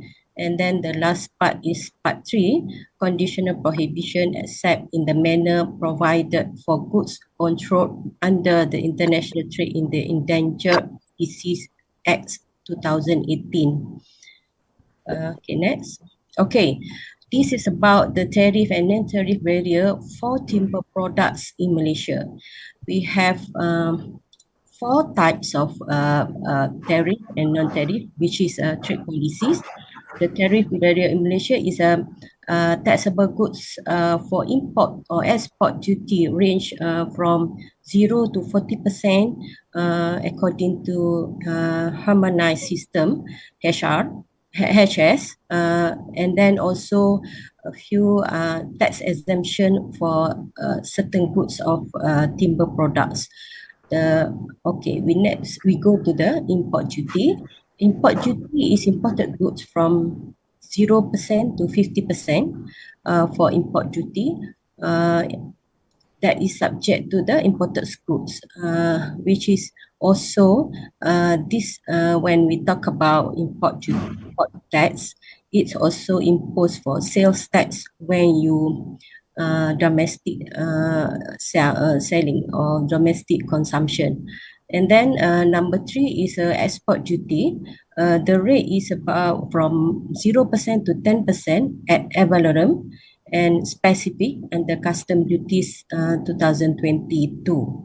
And then the last one is non-tariff barrier for timber product, which is permit or license that be managed and enforced by according to the location of that natural resources, which is the timber products resources, which is for Peninsular Malaysia. The MTIB or Malaysian Timber Industry Board include Federal Territories, Kuala Lumpur, Putrajaya and Labuan under these agencies. Under Sabah location is governed by the Sabah Forest Department. And then the last one, when the natural resource in the Sarawak, the Sarawak Timber Industry Development Corporation or STIDC will manage and enforce this non-barrier. Okay, we want to just simply explain about the timber industry in Malaysia, which consists of 2 categories, upstream and downstream activities. Upstream activities is involved with the logging of the tree in the forest. And then the downstream activity is about the secondary processing activities to make a finished product. Now today we just focusing on downstream activity because of the tariff will impose to these products, semi or finished product, which comprise for 4 major subsector, which are saw timber, wood-based material and goods such as plywood, molding and builder joinery, as well as carpentry like door, windows and etc. And then also the most major products from timber industry is furniture. Okay, next. Okay, this one about the value chain of the timber industry in Malaysia, which is involved of 3 categories: upstream, downstream, and trade. Just now I told that upstream is about the forest harvesting, downstream is about the production of this raw material, and then the last one is about trade. Trade is about import, export, wholesale, and retail. And then this one is very important for the Malaysia, that they contribute for the social economy or gross domestic product or GDP, which is this commodity attract the foreign and also domestic direct investment according to Bank Negara Malaysia Annual Report 2020. And then of course when it's come to be the important trading, we have to have a set of laws and regulation from a few agencies collaborate with Royal Malaysia Custom, which are MTIB, Sabah Forest Department, and then Sarawak Timber Industry, in order to safeguard and protect this industry. And then this one is the table for the production of wood product from Malaysia for 5 years. Means from 2017 until 2021, which is export amount for 2019 is about 22 billion ringgit Malaysia. And then the total export is lower than export amount, which is 6.8 billion ringgit Malaysia. And then In 2021, the volume output for wood products increased by 3% at for the export value, which is 22.74 billion ringgit Malaysia. This is according to the Department of Statistics Malaysia. Sorry for the left number. 2022, 2021, 2022 report. Okay, next. Okay, like I said just now, this is involved with the secondary data because of we faced with the complex and technical data about the rate of tax and then the figure of production. So we prefer to do a analysis from secondary data based on these agencies. Okay, next. Next. Okay, we go to the finding and discussion.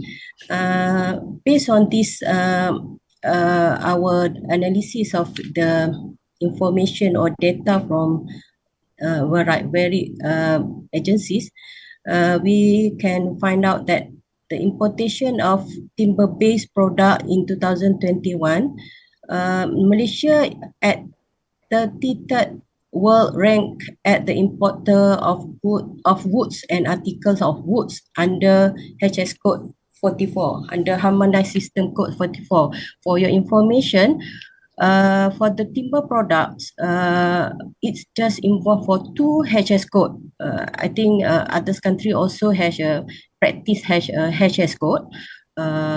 So for Malaysia, also for others country, the codes for timber product is code 44, which is others woods products or articles. And then for the HS code 9403 is for the furnitures and parts of the furnitures. And then this one, the next one is the exportation.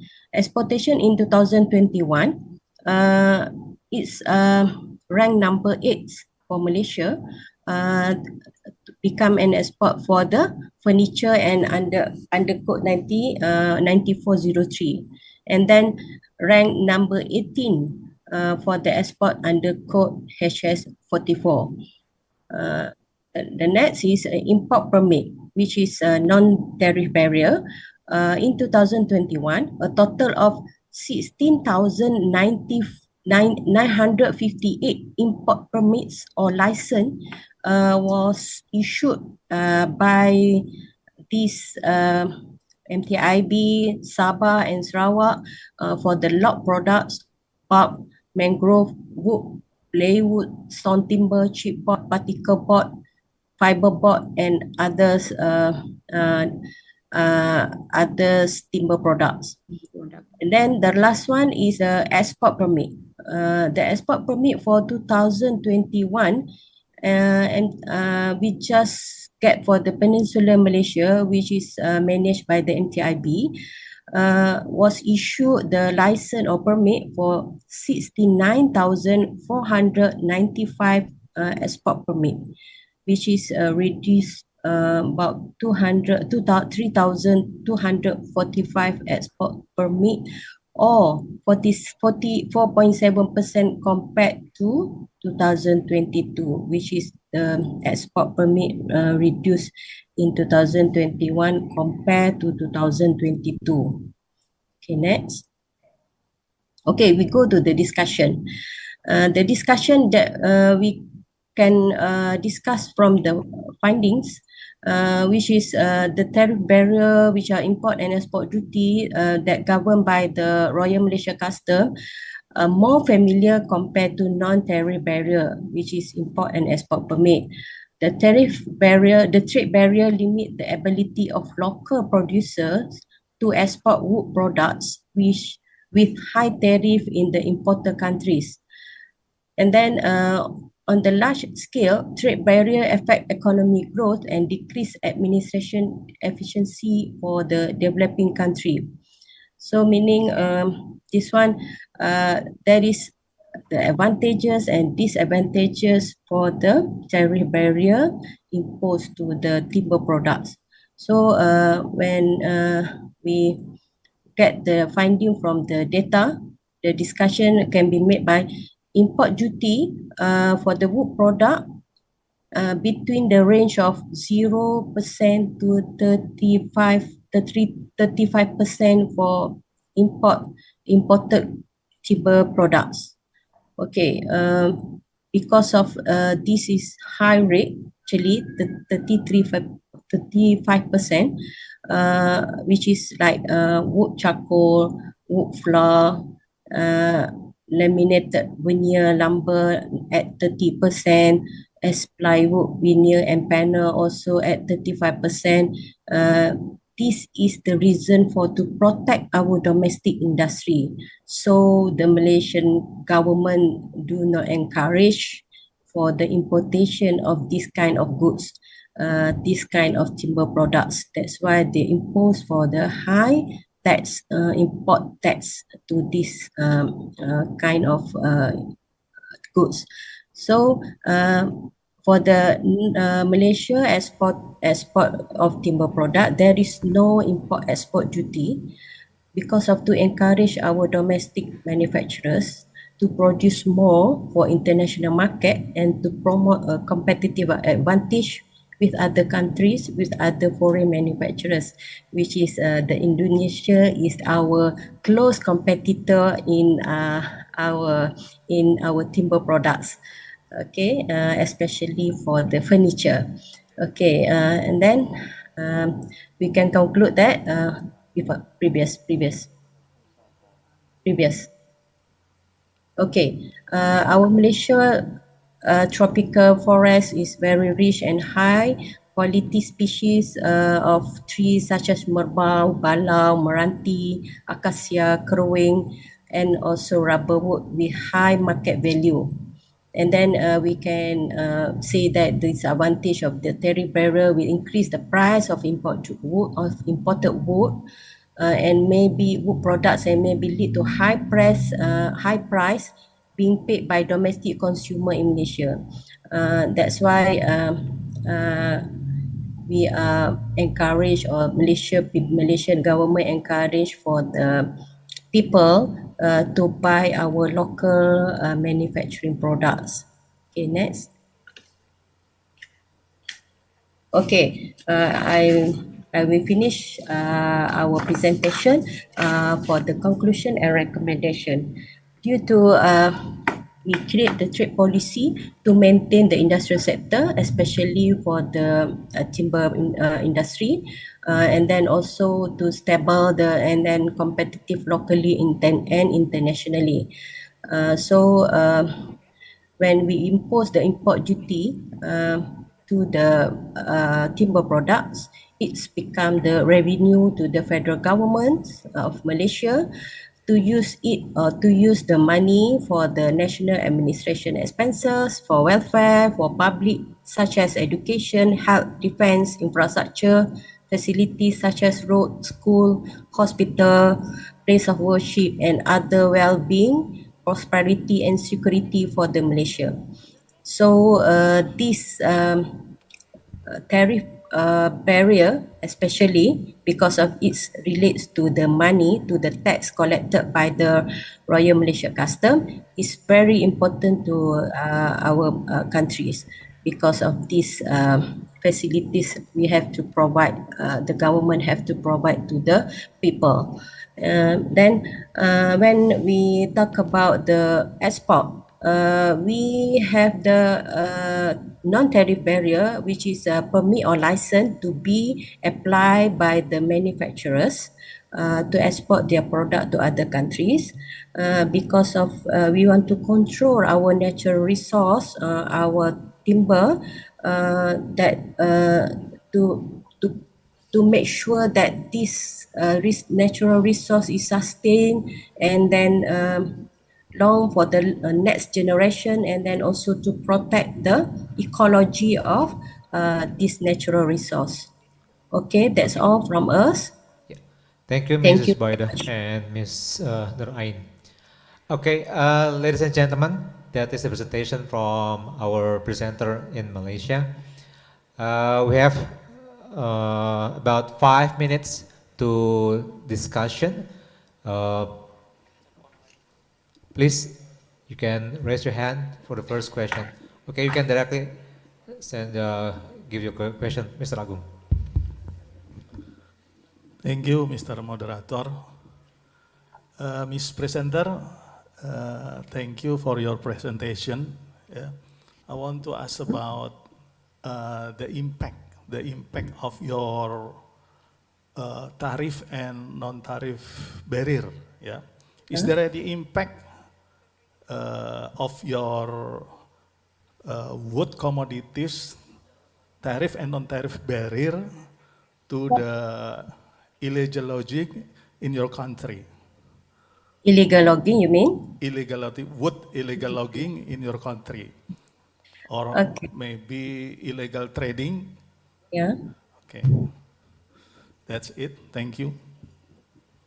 Okay, Ms. Pak Budi asked us about the impact of the tariff and non-tariff. Is it non-tariff and tariff, or just a tariff? Tariff and non-tariff barrier. Yeah. Oh, okay. Tariff and non-tariff barrier impact to the illegal logging. I think when we talk about the illegal logging, there is no impact at all for them. That's why this is when we talk about the tariff and non-tariff barrier, it imposed to the traders who are doing their business in the good way, in the proper channel. That's why when we find the data, it's involved with the tariff and non-tariff imposed to these kind of traders, which is they have to go through to the right channel to doing their business locally and internationally. When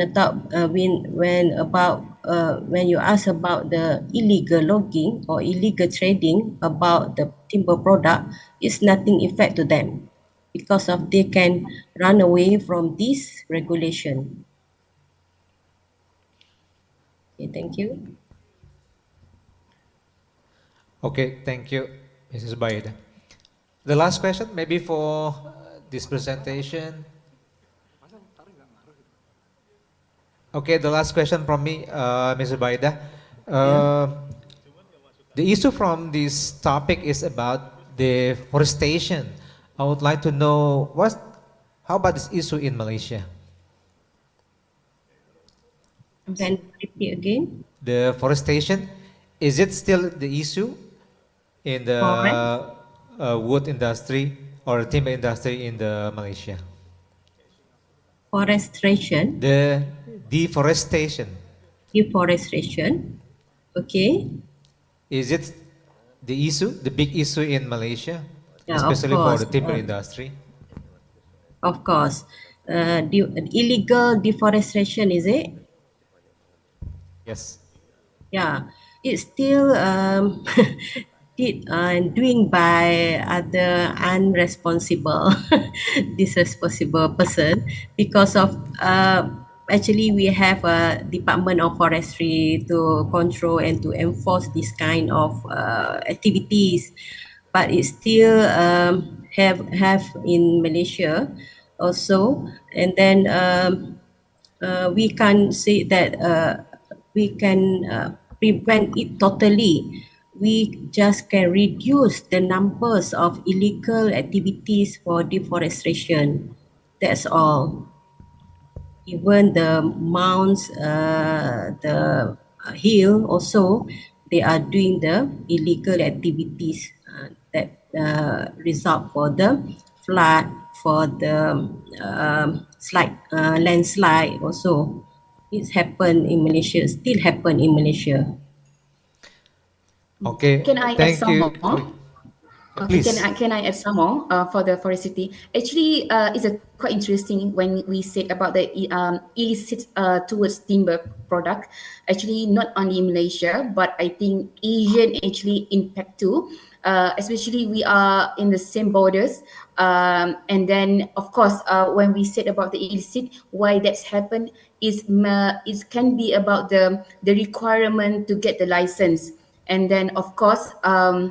We count when they export they need to pay, and then the requirement of the license as well is a bit difficult, and then we lack of a technical of team research, of course in the RMCD as well, regarding the illicit, how we want to identify. We doesn't have any instrument or mechanism to identify this is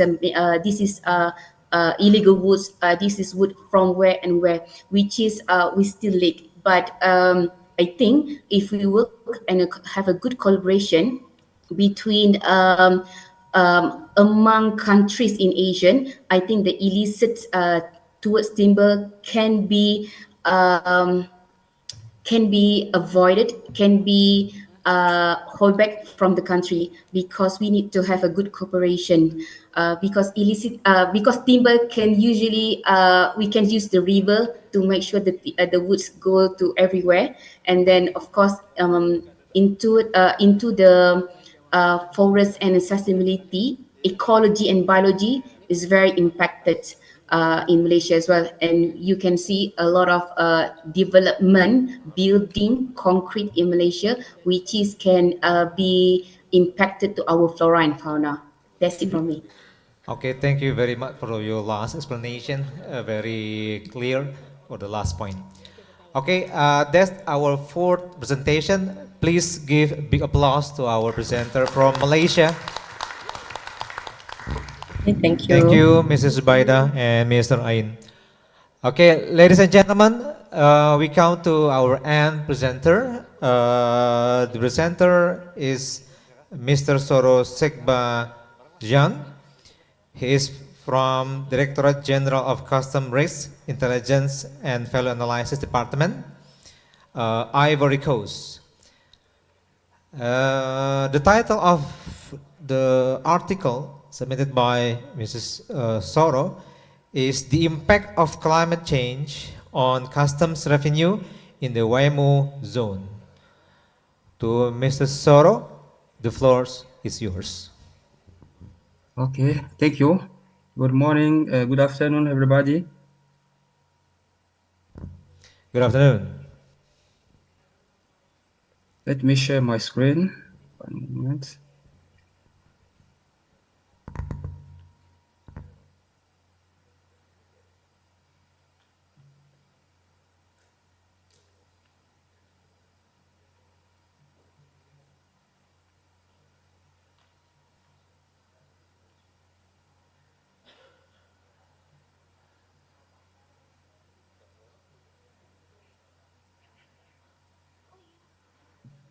Okay.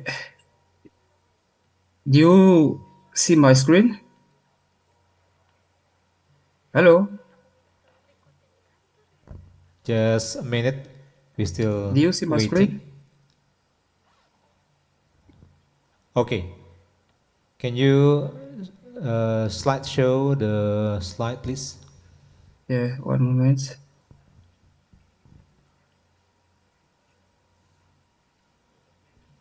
There are some points.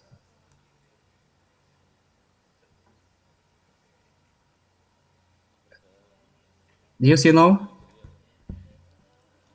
Okay, still in the normal. Can you make it slideshow? Okay.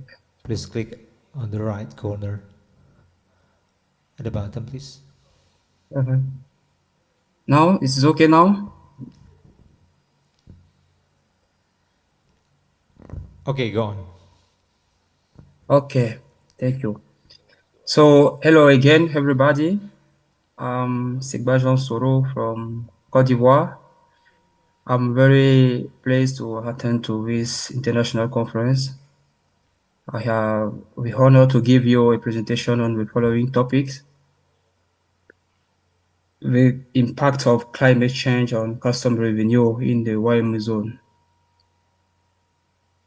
Our work will be structured according to the following plan. We will start with an introduction. Afterward, we will talk about the first part titled Assessment of Impact of Climate Change on Custom Revenue. This part is subdivided in two subparts: supply chain disruption and volatility of prices of raw materials and agricultural products. The second part is relative to the incentive for the balance of custom revenue. At this stage, we will discuss the adaptations of custom policies to climate change and the diversification of customs revenue. We will finish with a conclusion. We can say that the YMU zone is made up of 8 French-speaking countries located in West Africa, whose currency is the franc CFA. It is a custom union. We can see the YMU countries on this map. We have Senegal, Guinea-Bissau, Cote d'Ivoire, Burkina, Togo, Benin, Niger, and Mali.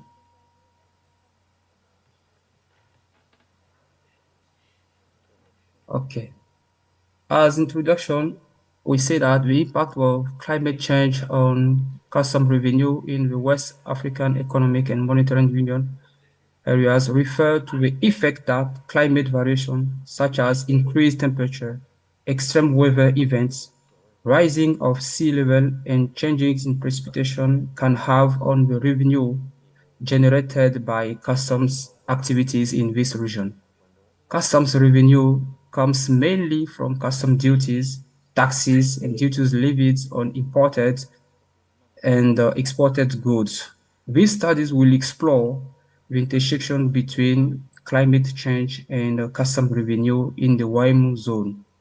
WIMU means West African Economic and Monetary Union. First, we will highlight the main challenges facing member countries and the potential implication for the economies and development. Secondly, we will hope to prospect for a balance of customs revenue. This table shows the evolutions of the percentages of merchandise exports according to World Bank from 1995 to 2020. The percentage of product exported by the wine zone has decreased from 80 for Benin to 65 in 2020, for Ivory Coast from 20 to 11%. So now, what about the assessment of the impacts of climate change in the customs revenue? There is no doubt that climate change has considerable repercussions on nature in Africa in general, and in Waimo zone in particular. Climate change affects severely the African continent, and consequences are horrible. It's clear that climate change impacts supply chain, thus creating volatility in the prices of raw material and agricultural products. Disruption, supply chain disruption. Supply chain disruptions is perceptible in many households. Climate change affects supply chain in different ways, which in turn can influence custom revenue in the Wyoming zone region. Climate change is causing enormous damage to the supply chain of the Wyoming zone. Climate change can cause extreme weather events such as drought, floods, and storms, which can reduce agricultural production and affect the availability of raw materials. Climate change provoke also reduction in industrial productivity, increasing of transport costs. Custom revenue constitutes a significant part of the budget of WIMU's countries.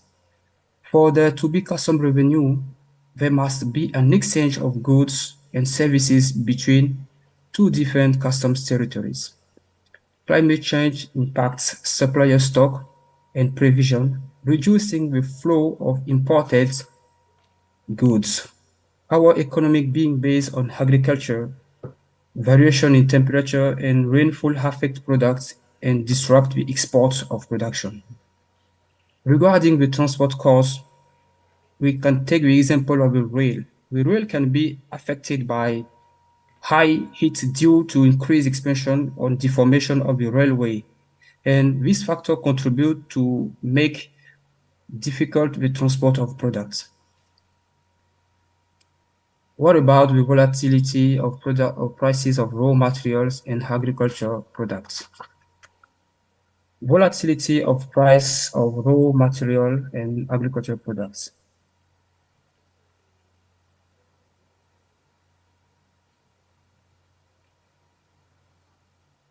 Climate change cause disruption such as storm, drought, floods, and unpredictable variations in temperature that have significant impacts on the production and distribution of raw materials and agricultural products, leading to major price fluctuation on global markets. Variation in climatic conditions have a direct impact on agricultural production. This can lead to insufficient supply in the market, which can push prices up due to the scarcities of agricultural products. An example we can give, a drought affecting cereal sectors can significantly reduce production and cause a rise of prices. In 2018, the Cape region of South Africa experienced severe drought. The vineyards were not spared by the lack of water, subsequently causing a reduction in supply of South African wine, which saw the prices soar. South African vineyards export every year's vineyard to YMU zone, is an essential partners of the region. Before this situation, what can we do? So now we will talk about incentive for the balance of custom revenue. Climate change represents a major challenge for customs revenue in the YMU zone. In order to deal with this situation, it is necessary to take incentive measures to balance customs revenue. Here we will focus on the adaptations of custom policies to climate change situation and the diversification of custom revenue sources. Adaptation of custom policies to climate change situation. Adaptation means the integrations of climate risk into customs policies and the development of customs in YMU zone, West African Economic and Monetary Union. The adaptation customs policies will also involve the implementation of adaptive measures to resist climatic shocks in the YMU zone. By integrating these risks into customs policies, the YMU zone could adopt a proactive approach to minimize the economic, social, and environmental consequences of extreme climatic events. By promoting the adoption of preventive measure and risk management procedure, customs could contribute to the resilience of member countries. The integrations of climate risk into custom policies will thus be in line with international commitments in the fight against climate change, such as the Paris Agreement. By integrating climate risk into the operation, they could contribute to a better evaluation of goods exchange in terms of carbon footprint, sustainability, and compliance with environmental standards. This will encourage more responsible trade. So now with the diversification of custom revenue sources. Diversification will encourage innovation and competitiveness. Apart from the diversification of products exported and imported within the YMU region, trade should be encouraged with new partner countries within the YMU zone. The diversification of exported and imported products within WAMU region is a crucial measure to reduce excessive economic dependence on certain sectors sensitive to the effects of climate change. Currently, many economies in the region rely heavily on specific industries such as intensive agriculture and natural resource extraction, which are vulnerable to increased climate disruption. By encouraging diversification, WIMO countries could reduce economic risk linked to climate change, such as drought, floods, and disruption in the global supply chain. By investing in new sectors such as renewable, clean technology, manufacturing, and services, countries in the region could create alternative sources of revenue and boost economic growth while minimizing the adverse consequences of change climatic. By developing new industry, while more countries could leverage the local assets and natural resource to create higher value-added products. This would strengthen their position in international markets and reduce their vulnerability to fluctuations in commodity prices. Excessive dependence on a limited number of trading partners exposes the region to a considerable economic risk. By diversifying trade relations, WIMI's country can mitigate the negative effects of a fall in trade with certain partner countries. By expanding the list of partner countries, WIMO can not only increase its economic potential, but also mitigate potential fluctuation in custom revenue. Members could exploit new trade opportunities with countries with complementary needs and resources. The diversification of trade partners can strengthen one negotiation position on the international scene. By having several important trading partners, the region gains negotiating power when discussing trade agreements and tariff. Now we route to conclusion. At the end of this study, it is undeniable that climate change has a significant impact on custom revenue within the West African Economic and Monetary Union. To face these challenges, it's imperative that WIMO members countries adopt strategies for economic diversification and strengthen their resilience to climate change. This could include investments in climate-resilient transport and port infrastructure, promotion of supply chain to regional supply chain to reduce dependence on deep distance imports, as well as support for climate responsive economic sectors such as renewable energy and sustainable agriculture. Thank you. Thank you very much, boss, Mr. Soro. Okay, that is our last presentation from Ivory Coast. Okay, we have still we still have 5 minutes for discussion. So I open for the last two questions for this presentation. Any question from the floor, please?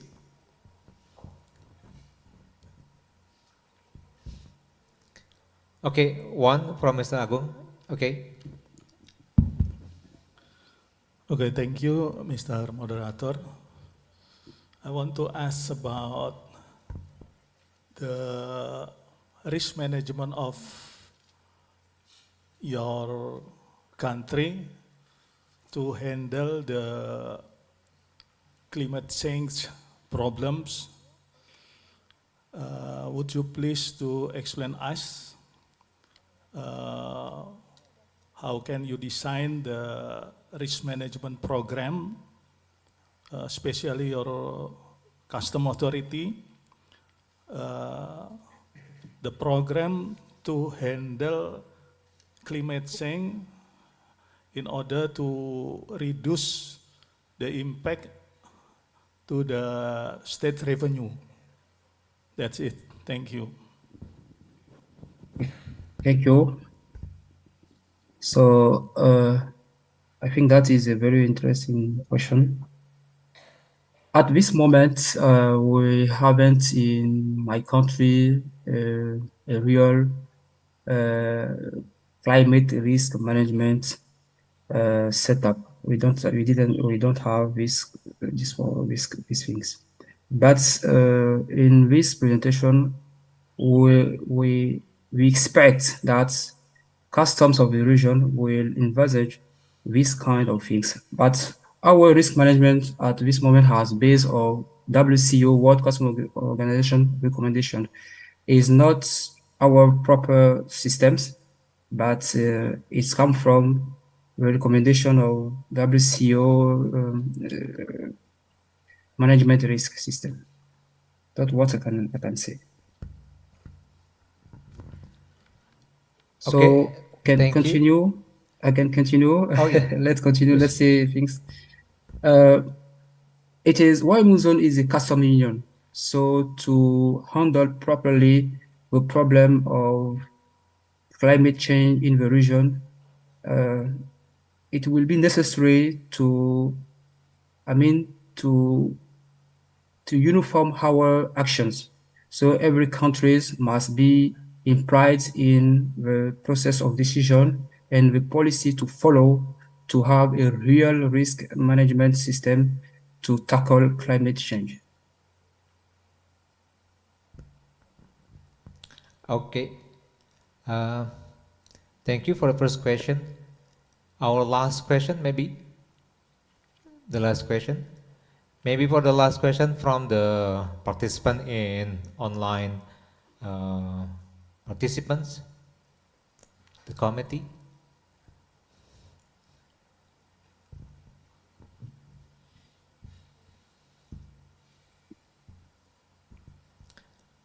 Okay, thank you very much, Mr.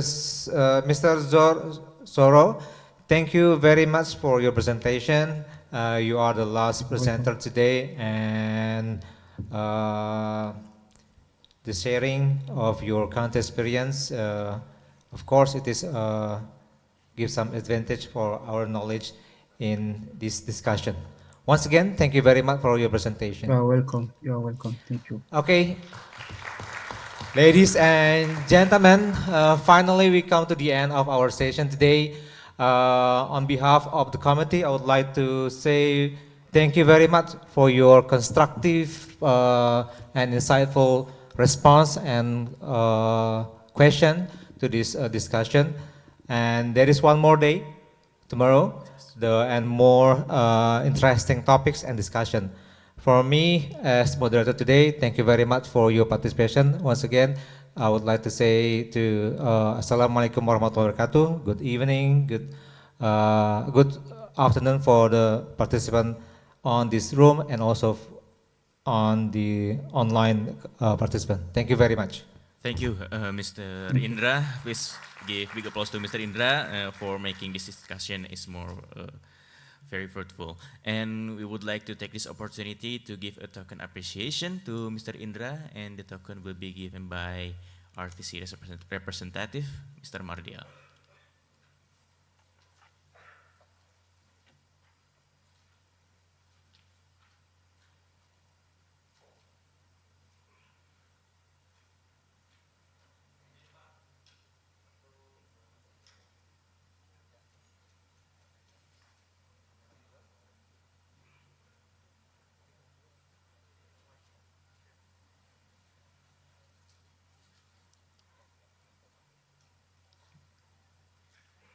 Once again, please give a big applause for Mr. Indra.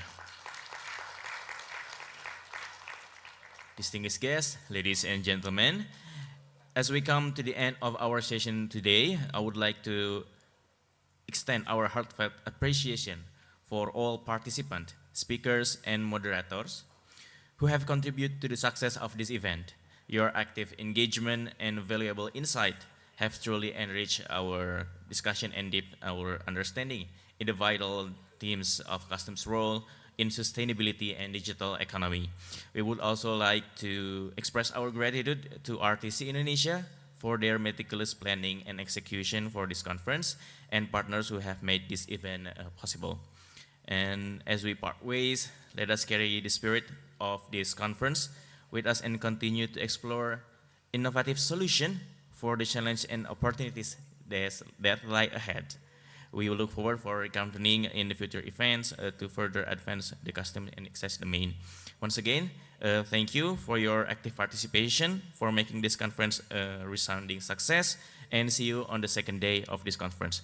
Thank you.